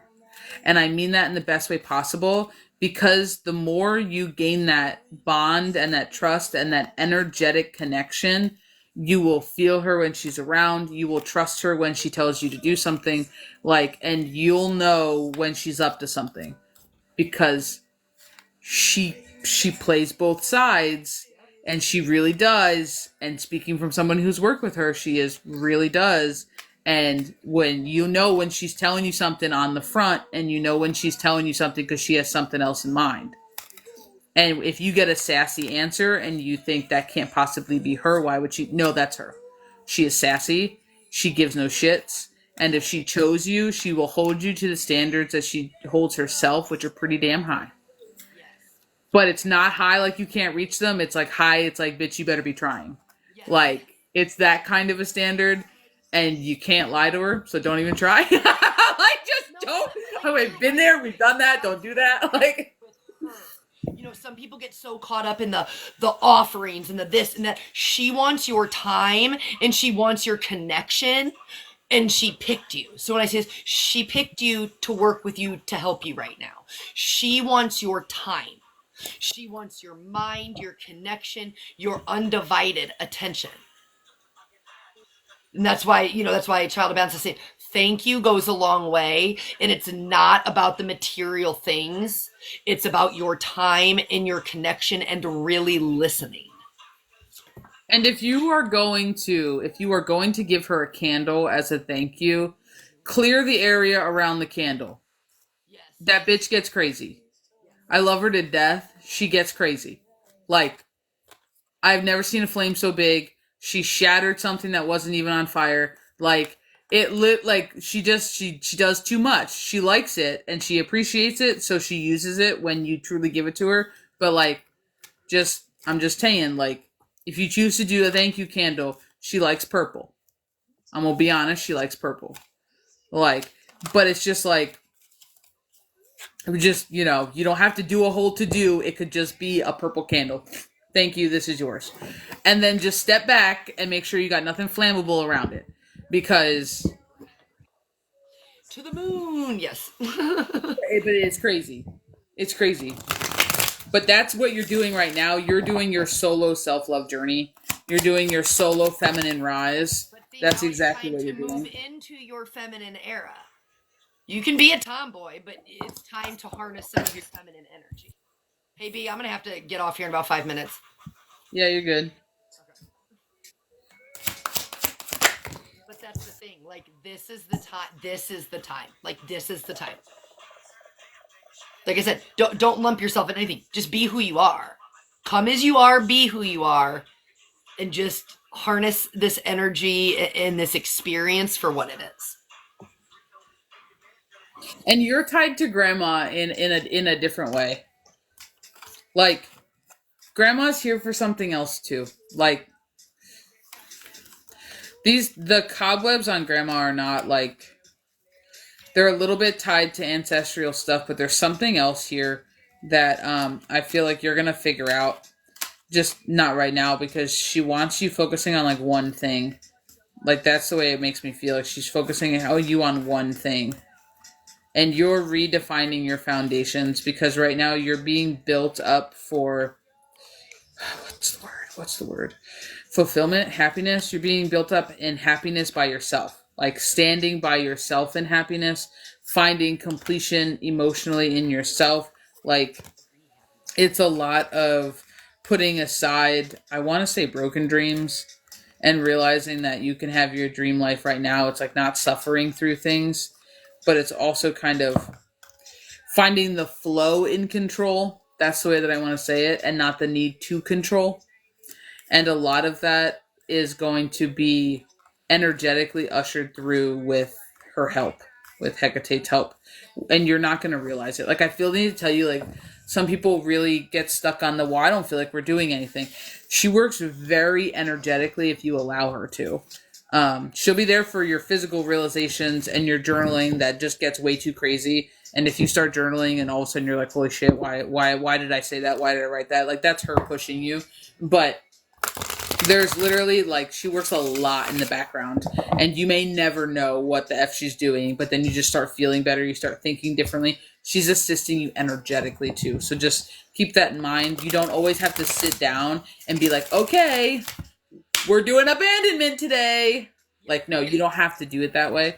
And because you seem like a very go with the flow kind of person, especially in your practice, right? Like, I'm just trying to, and then she pops in, like, I think that would be more the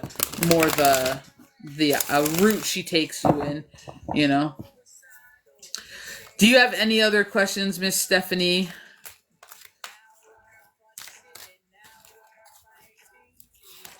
I could take the boot in the rear. Keyword confirmations. Yeah. Yep. Oh God, dude, she's wild, man. But yeah, 1,000%. Um, yes. And if you start hearing tones, you start getting sassy, whatever, like that's fine. You may have to tell your team to chill out and allow her to lead, because sometimes if you have a team of masculines, or maybe you have some more prominent masculines, sometimes they gotta kind of like take a step back because you're trying to work with her right now, and sometimes that kind of hurts them for some reason. So She said no, she doesn't have any questions. He says, no, thank you. I'll pop back in for more if I need it. well, you already know where we're at, and we appreciate you. And this has kind of been a fun read because it's so atypical, but I love doing it. But Grandma's going to make sense to you more later. I wholeheartedly promise you the cobwebs on Grandma are going to make a ton more sense once you start working with Hecate. For some reason, you and Grandma are linked, and you're like unshrouding shit for your lineage is the way that I want to say it. And Grandma represents more than just Grandma. She represents lineage. She represents ancestry. Like, there's more than just physical energy for Grandma there.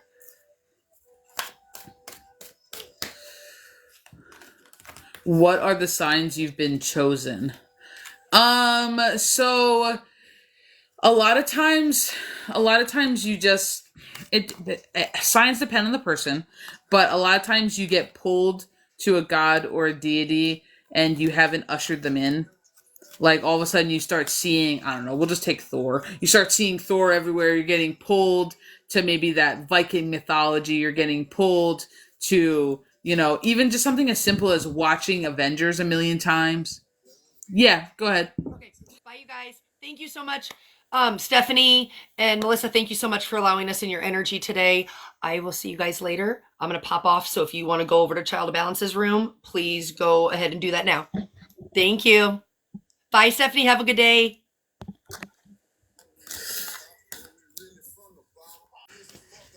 All right, but that's 100% it. A lot of times it's just the fact that you didn't call them in. You're not petitioning them. You're not setting up a candle or a space or an offering and you're asking for assistance. They just blipped in your space. They've shown up. You're getting signs and synchronicities regarding them. You're hearing their name. You're seeing their picture. You're getting the urge to research them. That's usually a big one. People get pulled to research their god or their deity if that energy is present. Now, just because you get pulled to research something doesn't mean that that energy is sticking around to help you or whatever, like for a long period of time. But usually there's some pretty defined factors. And you ask the question, like, is this it? And then you get more and more confirmations that that's the person. Well, if you are not asking for that direct energy, and regardless of what it is, if you're not asking for that direct energy's assistance, you're not calling them in, then them showing up is not by coincidence, it's by purpose. You know what I mean? She showed up for a house clearing with me. That's not surprising to me at all, because in order for you to do what you did after you've done what you've done, like, you know what I mean? Like, you would have to be rallying your feminine energy. And sometimes it's just that she matches your current frequency. She's at a frequency, at a level of your understanding, your assistance, your spot in your journey, that she's willing to help you. And the fact that she could help, like, this is why I talk about people, like people don't understand how awesome it is, and I feel like we downplay it because pop culture says you can call in a million things, and I work with this thing, and I work with this, and and they work with like everything under the sun. Like, it's stupid. But when they pick you, right, when you're not asking for anything, you're not like, Hecate, come here, you're not like Anubis, come here, you're not like, no, and they show up, that's crazy. You know what I mean? Like, that's just crazy. You're like, what? I was minding my own business. Like, I didn't even know you existed. Like, That's what it was for me. I didn't even know she existed. I had zero knowledge of her name, her background, none of the mythology surrounding that culture, like literally none. And then I'm like, what is this? And then did a deep dive and was like, oh my God. Like, that's what happened. So, like, she likes to do that. Like, a lot, like, you can call her in and you can petition and bargain with her to work for you and that kind of thing. But, like, it's that when they choose you, it's crazy. You know what I mean? Well, okay, so when you think about energy, they all do. When you think about energy, they all do. Because the collective energy of a time, a culture, a group of people worshiping and their belief, their manifestation in the fact that something existed, ushers in the energy into existence, right? Like it makes it a physical manifestation. You know what I mean? But, you know, a lot of times, especially as cultures collided and got claimed and overtaken and blah, you'll see a lot of meshing of mythology. You'll see a lot of meshing of characters. So it's kind of interesting when you start looking at things from like a different perspective of how many deities and gods might be the same core energy, but have different representations, different physical manifestations. You know what I mean? Like, especially when like Rome took over a lot. Like, there were a lot of gods and deities that, like, Romans were like, oh, well, your god's just like Apollo. Your god's just like this. Like, especially with Egyptian gods and stuff like that. Like, to where it's like there's a lot of overlap. There's a lot of overfold, you know? I don't know who it was, but a fake plant kept being pushed off my little altar area. Hey, but you know what? Like, especially when you have an altar or a space for something or someone like that, like, just in general, like, your altar or whatever, if somebody doesn't like something on there, they're gonna tell you. So, like, if they're, like, fake plant, absolutely not, and they, like, flick it off, that's not surprising to me. Yes, pagan, Greek, and Roman gods are so interesting, so many similarities. Well, but exactly. I mean, and if you want to go, like, really crazy... technically, in the realm of definition, strictly definition, when we look at gods, Santa Claus is technically a god.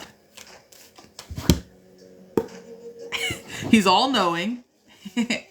He's all-knowing. He's a monitoring being who judges you, whether you're good or whether you're bad, and there are consequences for how he judges you. And 90% of America, at one point or another, believes in him. Some people, some historians and philosophers argue that Santa Claus is actually the first and only American-born, as he is described now, not like St. Nicholas and blah, blah, blah, like as he is viewed now. So technically, energetically, I guess you could argue yes. Pizza, technically, you know, yes.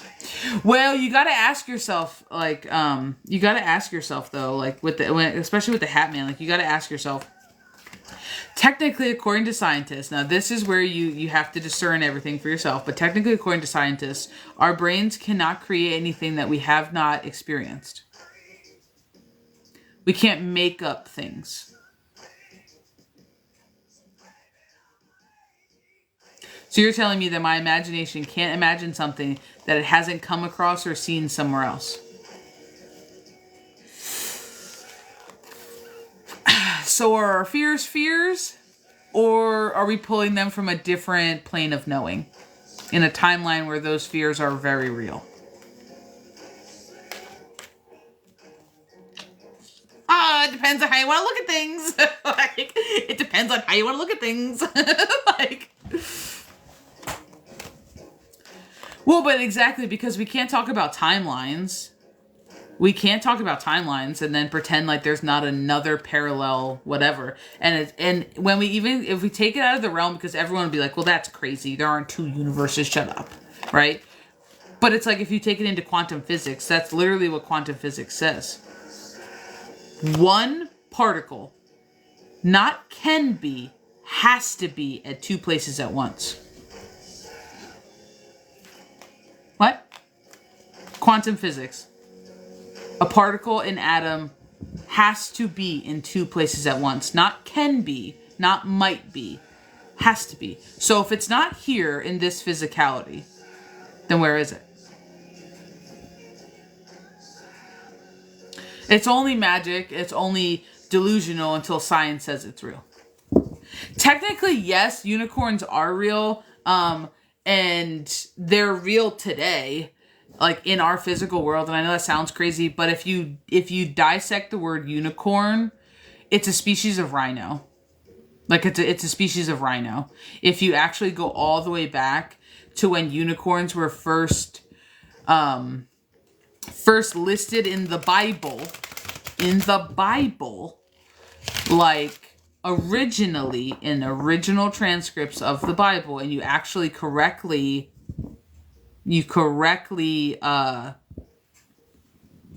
translate the verbiage and the word used that equated into unicorns, technically it was a species of rhino. Yes, I want to say it was rhino, yeah. But food for thought. You know what I mean? So, like, yes, technically. But that's why words are so important. That's why, you know, getting down to the root of the word and actually what things are and this and that are extremely important. Oh, hey, how's it going, Nick? I hope you're having a good, dude. We just finished going duel with Miss Keys, and we're just kind of chit-chatting for another couple minutes. But yeah, no, it's crazy. Like, it's completely crazy. How do you meet your guides? So I met two of my main guides when I was 13, on purpose. That was the first time that I tried to meet my guides, was at 13. And I met them in meditation. I did a warrior forest meditation that had a lot of drums and music, and I met two of my guides, my two main guides, one masculine, one feminine, at that time. And yeah, that's how I chose to do it. But I had met them way previously, accidentally, and their influence was in everything I did from that I can actively remember from age 5 to about, oh geez, I don't know, 6th grade maybe? Age 5, so you're talking kindergarten. Well, I started kindergarten at 4, hold on. Yeah, no, but still, I turned 5, yeah. So about kindergarten through about 6th grade, it was influenced who they were, what they were, you know what I mean? Through my young childhood. But I just had tangible proof, you know what I mean, for me, enough to satisfy me for the moment at 13 when I chose to sit down. And I was like, all right, we're doing this. I literally did it for like, I don't know, 4 hours straight. I just did it over and over and over and over again. And my guides showed out. They came in all the regalia. They came in all of the cultural, like, whatevers. You know, to just make a point. They don't show up as decked out on the day-to-day anymore, but they definitely did it at that time to make a statement, you know.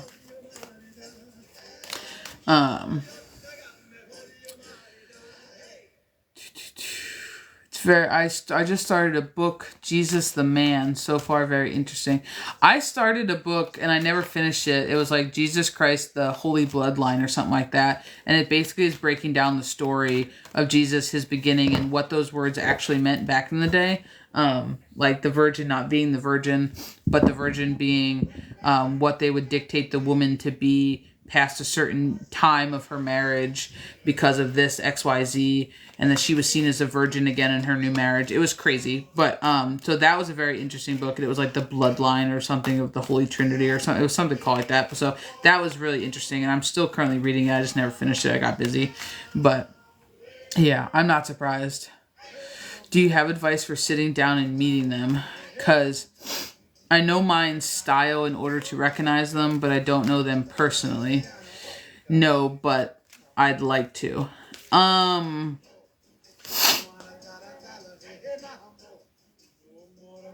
think it's the style part that's throwing me off with that question. Do you mean like you know their cultural like character? Like what the energy is representing itself as culturally? Is that what you're saying? Like their style? Or are you just saying you recognize their energy? Because recognizing their energy, like, I have to be really honest. They're just energy. They hold no vessel on that side. So when I've talked to my guides about it, particularly, like, why did you choose to show up the way you did? Why did this? You know, it was their favorite lifetime.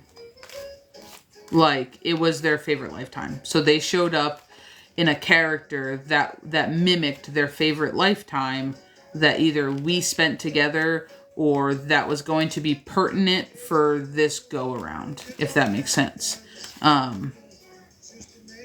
So when I tell people that the character that your guides bring along are not always important, it's because they're more than just that character.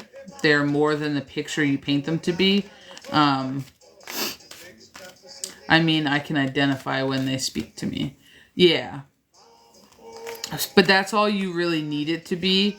It's cool and it's fun, but that's all you really need it to be. As long as you can discern the energy between your guides, who's speaking and what they're saying, that's really all you need. You can just simply ask them. Like, ask them to step forward. Ask them to let you see them, and you'll get an image.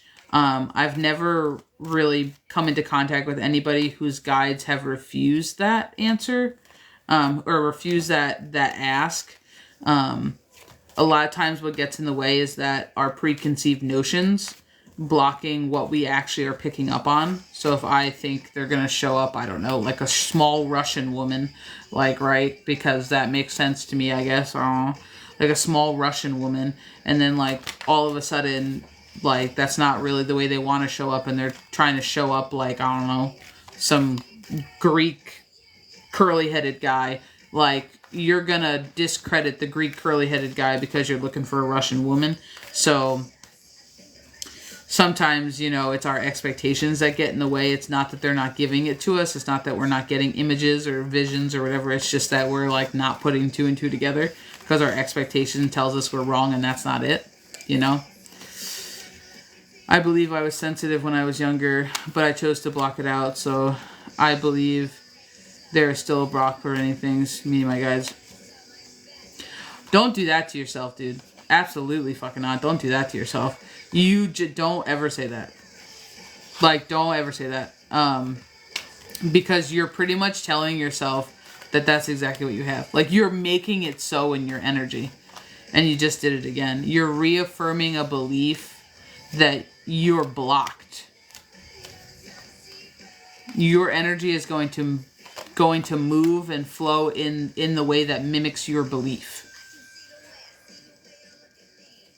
Because that's the construct you work in. So you basically just said, I believe that I'm blocked and I have a problem with it. And so the universe is an accommodating energy. You know what I mean? Source, creator, God, whatever, universe is an accommodating energy. So when you tell it, I'm blocked, the universe is like, you're right, you're blocked. But now that that's a belief system that you have cultivated in the core of your understanding, now you're going to have to dismantle that belief system. So you just gave yourself another hurdle. Unless you convince yourself, wholeheartedly convince yourself that you can change your paradigm, your belief system, your construct by simply allowing yourself to believe something different. You can change it in the blink of an eye. The only problem is you got to convince your head that that's real. You got to convince your energy that you agree with what you're saying. Like, you know what I mean? You just created a hurdle for yourself, and you even said it. Like, you're like, prevent a block preventing me from my guides because I've asked and I put out the intention and I've gotten nothing. You've gotten exactly what you said you've gotten. You haven't gotten nothing. You've gotten a block that you can't see your guides. But it's also your expectation. I put out an intention and I got nothing. Did you get nothing? Or did you just not get something in the way you expected? You were expecting to see an image behind your eyelids. You were expecting to get tapped on the shoulder. You were expecting to... What were you expecting? You know? I bet you there's probably just some other steps. Like for you...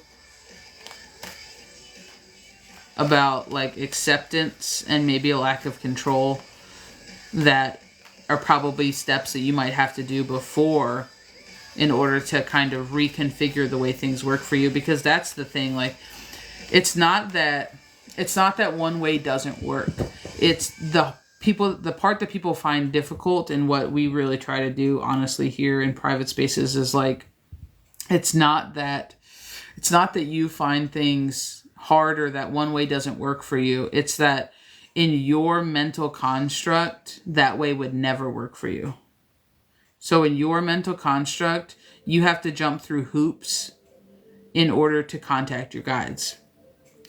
That was a decision you made and you backed it up with energy, right? But what happens if you just decided differently? What happens if you just decided, like wholeheartedly decided, not said, but decided? But what happens if you just decided differently? What happens if you just decided, like wholeheartedly decided, not said, but decided? But if you ask them, why is it so hard? It's not because, well, I had to go do 6 things in order to get the allowance to do it. It's, well, I asked and I didn't get it. It didn't meet my expectations. So therefore it's not easy. It's hard. If you start deconstructing why it's actually hard, it's usually because, well, I tried it and it didn't work. So therefore it's difficult because it didn't come easily. Like it's like this like backwards way of thinking. It's not difficult because it requires you to do 10 things before you get the allowance to have it happen. That's not it. And the more people tell us something's difficult, the more we adopt the idea, the philosophy, the belief that not everybody can do it and it's hard. I truly believe that everybody can do it. I truly believe everyone's born with some sort of a ability to do it. I believe depending on how you grew up, how you were molded, what your belief system is, it was either amplified, ushered in, or if it was turned off. Right? It was either supported like a muscle and flexed and grown, or it wasn't, and we never used that muscle. And so it just didn't mature like everybody else. You know what I mean? Because it's like, you take it back to religion, you know what I mean? Like, if you find somebody who believes, like, the word of Christ to the T, like, you know what I mean? You never met a more, like, bigger believer that, like, you couldn't convince them of anything that, you know, Jesus wasn't their savior, that God wasn't working for them. Like, you wouldn't be able to because that's their belief system. They see it in everything. It's the same thing. We just have to get you on board with the fact that there are no coincidences. Everything happens for a reason, and your guides are talking to you all the time. You've just been missing it. So it's changing your perspective. Like, you know, you didn't trip over your shoelace, stop and tie your shoe because, well, life just happens. No, your guides untied your shoe because you know damn well you just tied it 5 seconds ago. And had you walked out that door, you would have got hit by that car. Like, or, you know, I said something and all of a sudden I turned around and I got numbers. Well, you've been getting numbers your whole life, but the difference is people tell you it has to show up in 3s. What if you were looking for it with clocks and only clocks, but then you turn around and the license plate has 4 2s on it? Well, you would have missed that because you were just looking for clocks. Like, a lot of times it's not that it's not happening. It's we need to attune ourselves to seeing it from a observation lens. And that's the same thing with communication. It's not that it's not happening. It's just not happening the way you're expecting it to happen. And that's one of the hardest things to let go of, is that everybody holds an expectation. It's so difficult not to. Because especially when it follows a pattern, right? Like somebody gives you a set a set system. You sit down, you do this for 5 minutes, you do this for 10 minutes, you ask for this, and boom, they show up. Well, what if you do all that and they don't show up the first time? Now you've just created a seed of doubt in yourself that they don't show up, that this whole process doesn't work because it didn't happen the first time. So then when you go back, you already have a seed of doubt that's been planted that it's not going to work. And then if you're not healed or you're not a certain part in your journey to where you have self-confidence, then what you're doing is you're telling yourself it's a me problem. It's a me problem and I need to fix it. What do I need to do? And then you're on this big discovery of how you're blocking something. Or the flip side, my guides don't love me. I don't have any guides. I can't tell you how many people come to me and go, I don't have any guides. And I'll be like, that's really funny because I don't know who those 3 people are if you don't have any guides. You know what I mean? So a lot of times it's not even that. It's literally everything else. So we can't say that we create our universe, we create a reality as within, so without, and then say that we don't create our blockages, we don't manifest our fears, we don't, it has to work both ways though. So I don't know, just food for thought. Definitely not coming at anybody, but just food for thought, sometimes we just have to flip the way we think about things, the way we internalize things, the way we, that's why 90%, that's why, literally, that's why all of our mentorship starts with shadow work. That's why. Because 1, we need to understand your mental constructs. 1. Because some people come from religious backgrounds, some people come from no religion, some people come from shame, grow up, some people come from overindulgence and getting everything right when they wanted it. It just depends. But that's your foundation. So we have to figure out where your foundations are. And the shadow work is really just to get you to think how you grew up, how your mind works, how your body reacts, right? So if you're afraid of yourself, and a lot of people don't realize they're afraid of their ability, they're afraid of their power, that's 90% of what's stopping you. Because then you get nervous, you get scared, something happens, and then you tense up and you break your channel.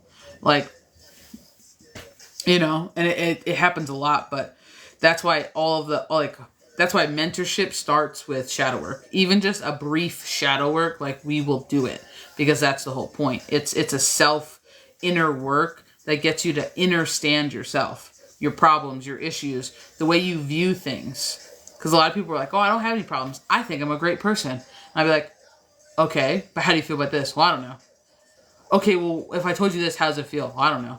Oh, so it's not that you're a great person. You're just so numb you don't feel anything. And you think you're a great person, but your feelings don't match that. Your insides don't match your thoughts. Your conscious and your subconscious aren't talking. Well, energy works through a lot of your subtle energy. Like energy work, talking to people, your guides, it's all energy. That works a lot through subconscious cues. That works a lot through subtle energy cues. If you can't see the small cues in yourself, you're not going to be able to see the small cues from anything else. So it's one of those things, sometimes you kind of got to do it backwards. But the people who really want to do it will take the time to do it. The people who want the quick, fast, easy answer aren't going to take the time to do it. That's why we call it a muscle. We don't call it an ability here. It's a muscle. You got to train your muscle.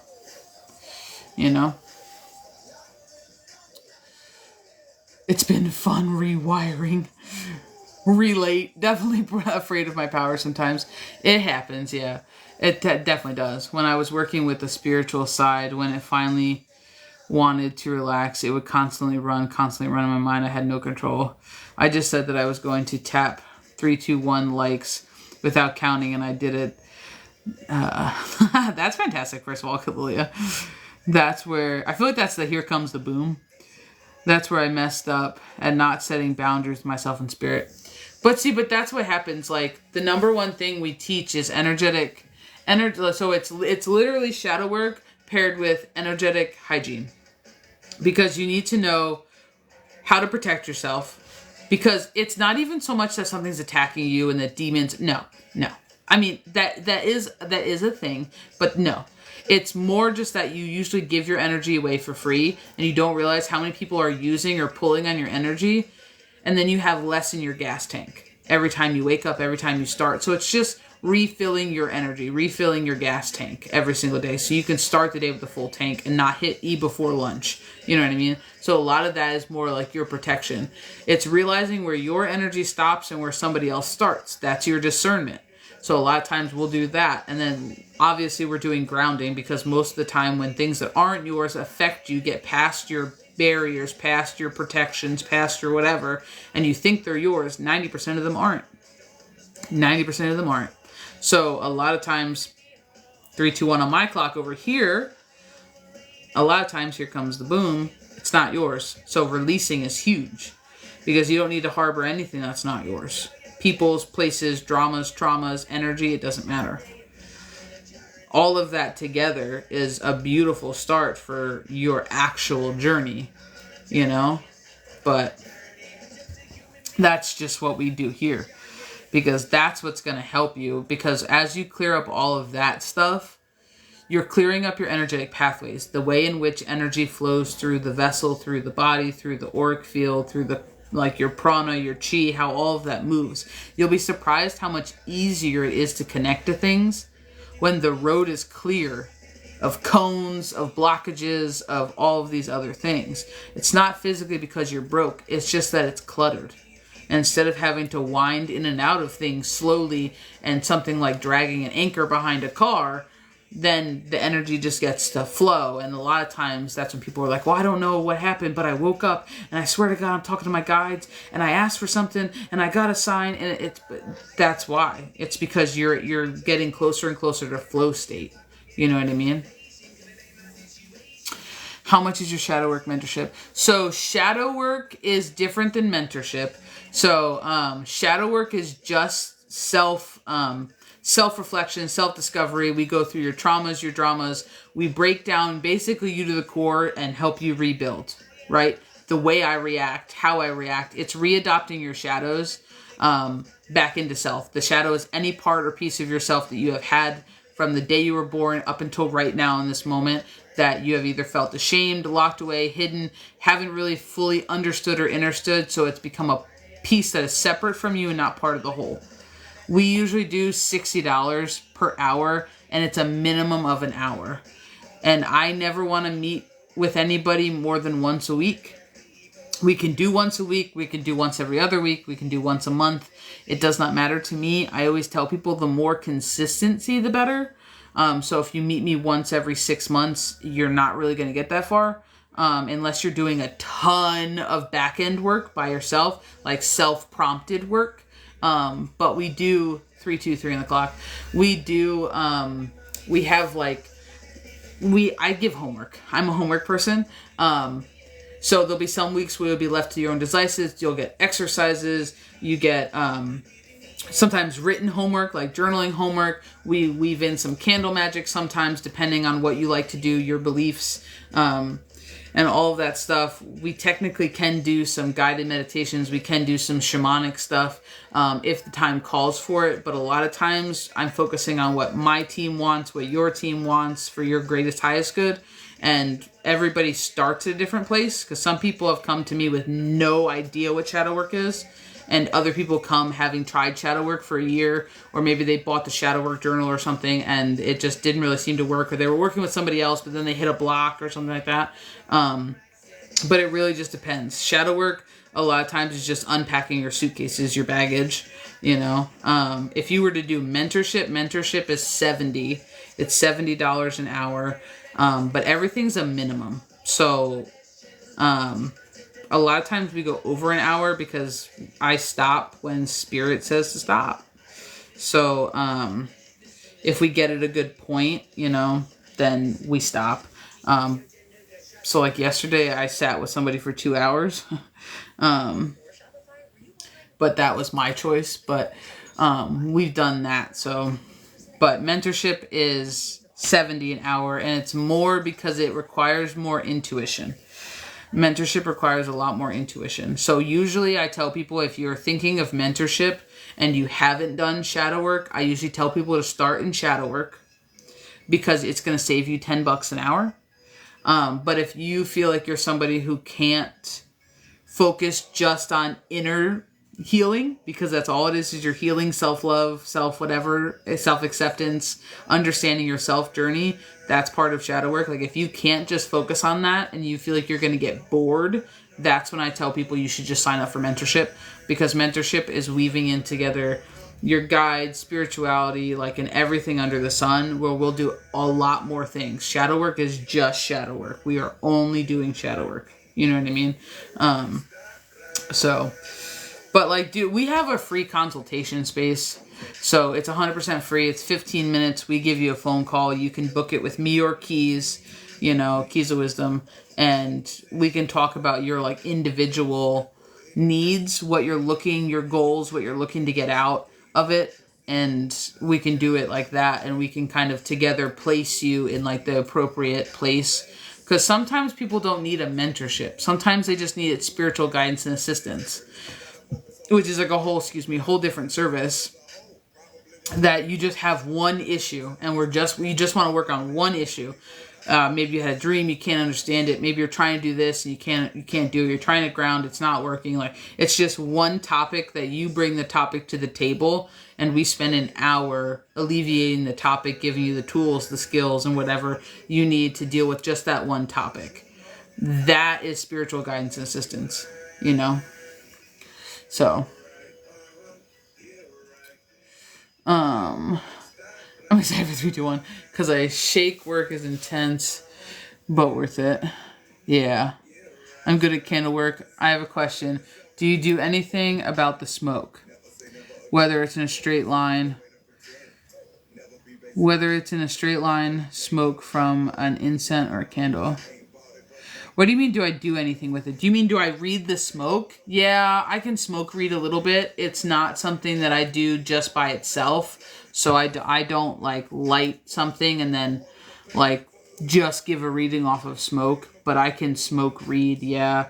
A lot of times they'll bring my attention to smoke when it starts to split, or if it starts to do weird, I call it a dance, weird dances in the sky or something like that. That's usually when they draw my attention to it. But yeah, I do smoke more off of incense because a lot of the candles I burn are pretty clean burning for the most part. I've done flame. I look at flames every once in a while, but I'm gonna be honest. I'm pretty good at manipulating energy and moving energy around and that kind of stuff. So if you stare at something too long, then I get locked in with the energy, and then candles start doing weird things.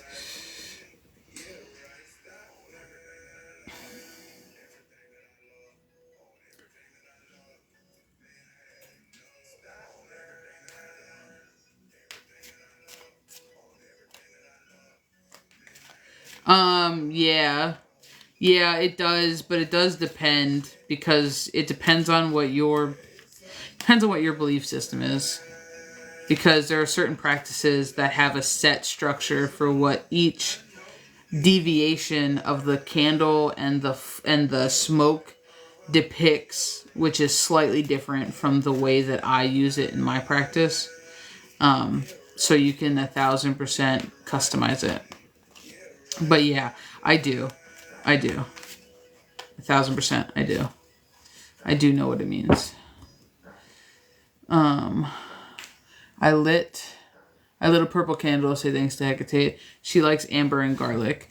Yeah, I gave her garlic one time. I'm not big on like physical offers like that. I like to do candles or energetic things. But I did give her garlic one time, and then I was like questioning on when to take it away. So it was just too much thought process for me. So, but she really just likes thank yous. Like, I really can't stress that enough. She just likes wholehearted gratitude. Like, Yeah, and that's like,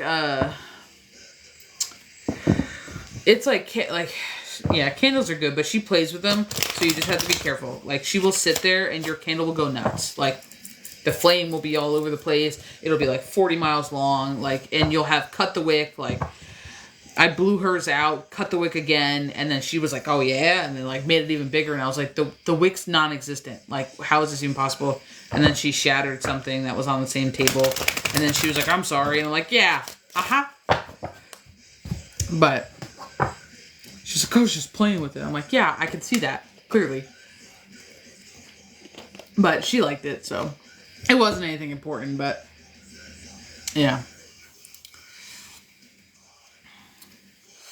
My flame was super long in the air, but I'm not sure.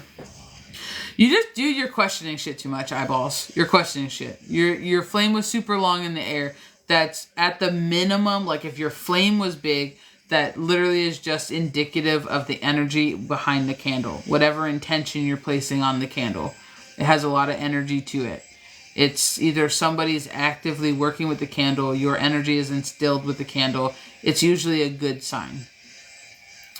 You know, everybody views things differently, but it's usually a good sign when candles are, especially when the flame is big and it's a slow burning candle, like, and you're not trying to do like anything crazy, like, that's a good sign, you know, but you're questioning it too much. Because here's the thing, the signs have to work for you. So if I decided, I don't know, every time I find a penny, it's a penny from heaven, then that's what my guides know that sign means. That's what it means for me. So when I get a penny, oh, penny from heaven, great, right? Like, you choose the sign. You choose what it means. You know what I mean? So, like, I can tell somebody, you can have, like, a thing, like, you know, like, I don't know, I don't have a good example, but, like, you know, if every time I see 111, I know I'm on the right track. You can physically tell your guides, like, if you want me to know that I'm on the right track, give me 111 every time and I will know. But then you can't question it. You know what I mean? But then you have to remember your system. I do it a little bit more intuitively because it's too much structure for me.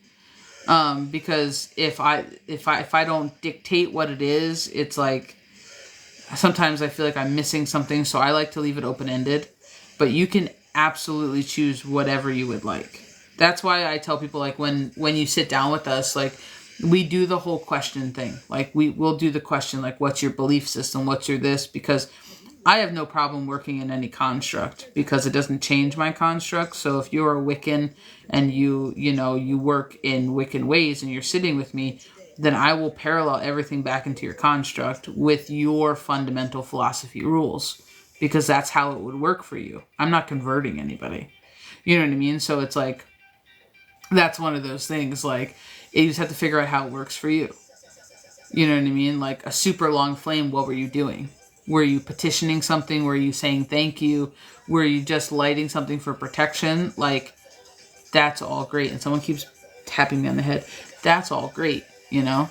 So it's like, you just got to decide, but you can't question it when you decide. So, like, if you see the flame and you're like, that's a bad sign, like, why do you feel like it's a bad sign? Or is it a bad sign because you're afraid it's going to catch the house on fire and you're just a little scared? Or do you really have a gut sign, like, that means something's not right? You know, you really sometimes have to, like, do the discernment behind it. It's a birthday candle. I've been watching it like a hawk. It's a birthday candle? Hey, you know what? Like, I did a whole thing on birthday candles one time. Like, a whole, like, I don't want to say presentation or whatever, but, like, a whole written thing. All right, guys. Well, thank you all for spending time here today. We've been on for quite some time. I will see you guys later. I'll be back on later tonight, 8:30 or 9 o'clock, depending on what I can get done now. But if you're not a member of the website, go ahead and join. It's 100% free. It'll never cost you money, and I don't spam your shit.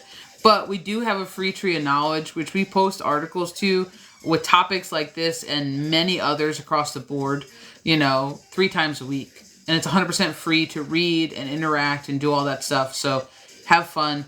It has recipes. It has, herbology, crystallology, like some setups, candle magic stuff, some gods, some deities, like breath work, meditation, egotism, like just, there's so many different things on there. You just go to the website. So our website is www.childofbalance.com. No underscores, no spaces. It's in the link tree. And in the corner, you'll see the 3 lines, and it'll have like a membership page. You just click on that and you click join. Usually you just use your email. Like if you have a Gmail or something like that, like it automatically logs your information, and then you gain points when you're a member. So you can gain points, and points equals into money off of services should you ever choose to become, a paid client on the back end. So, but yeah.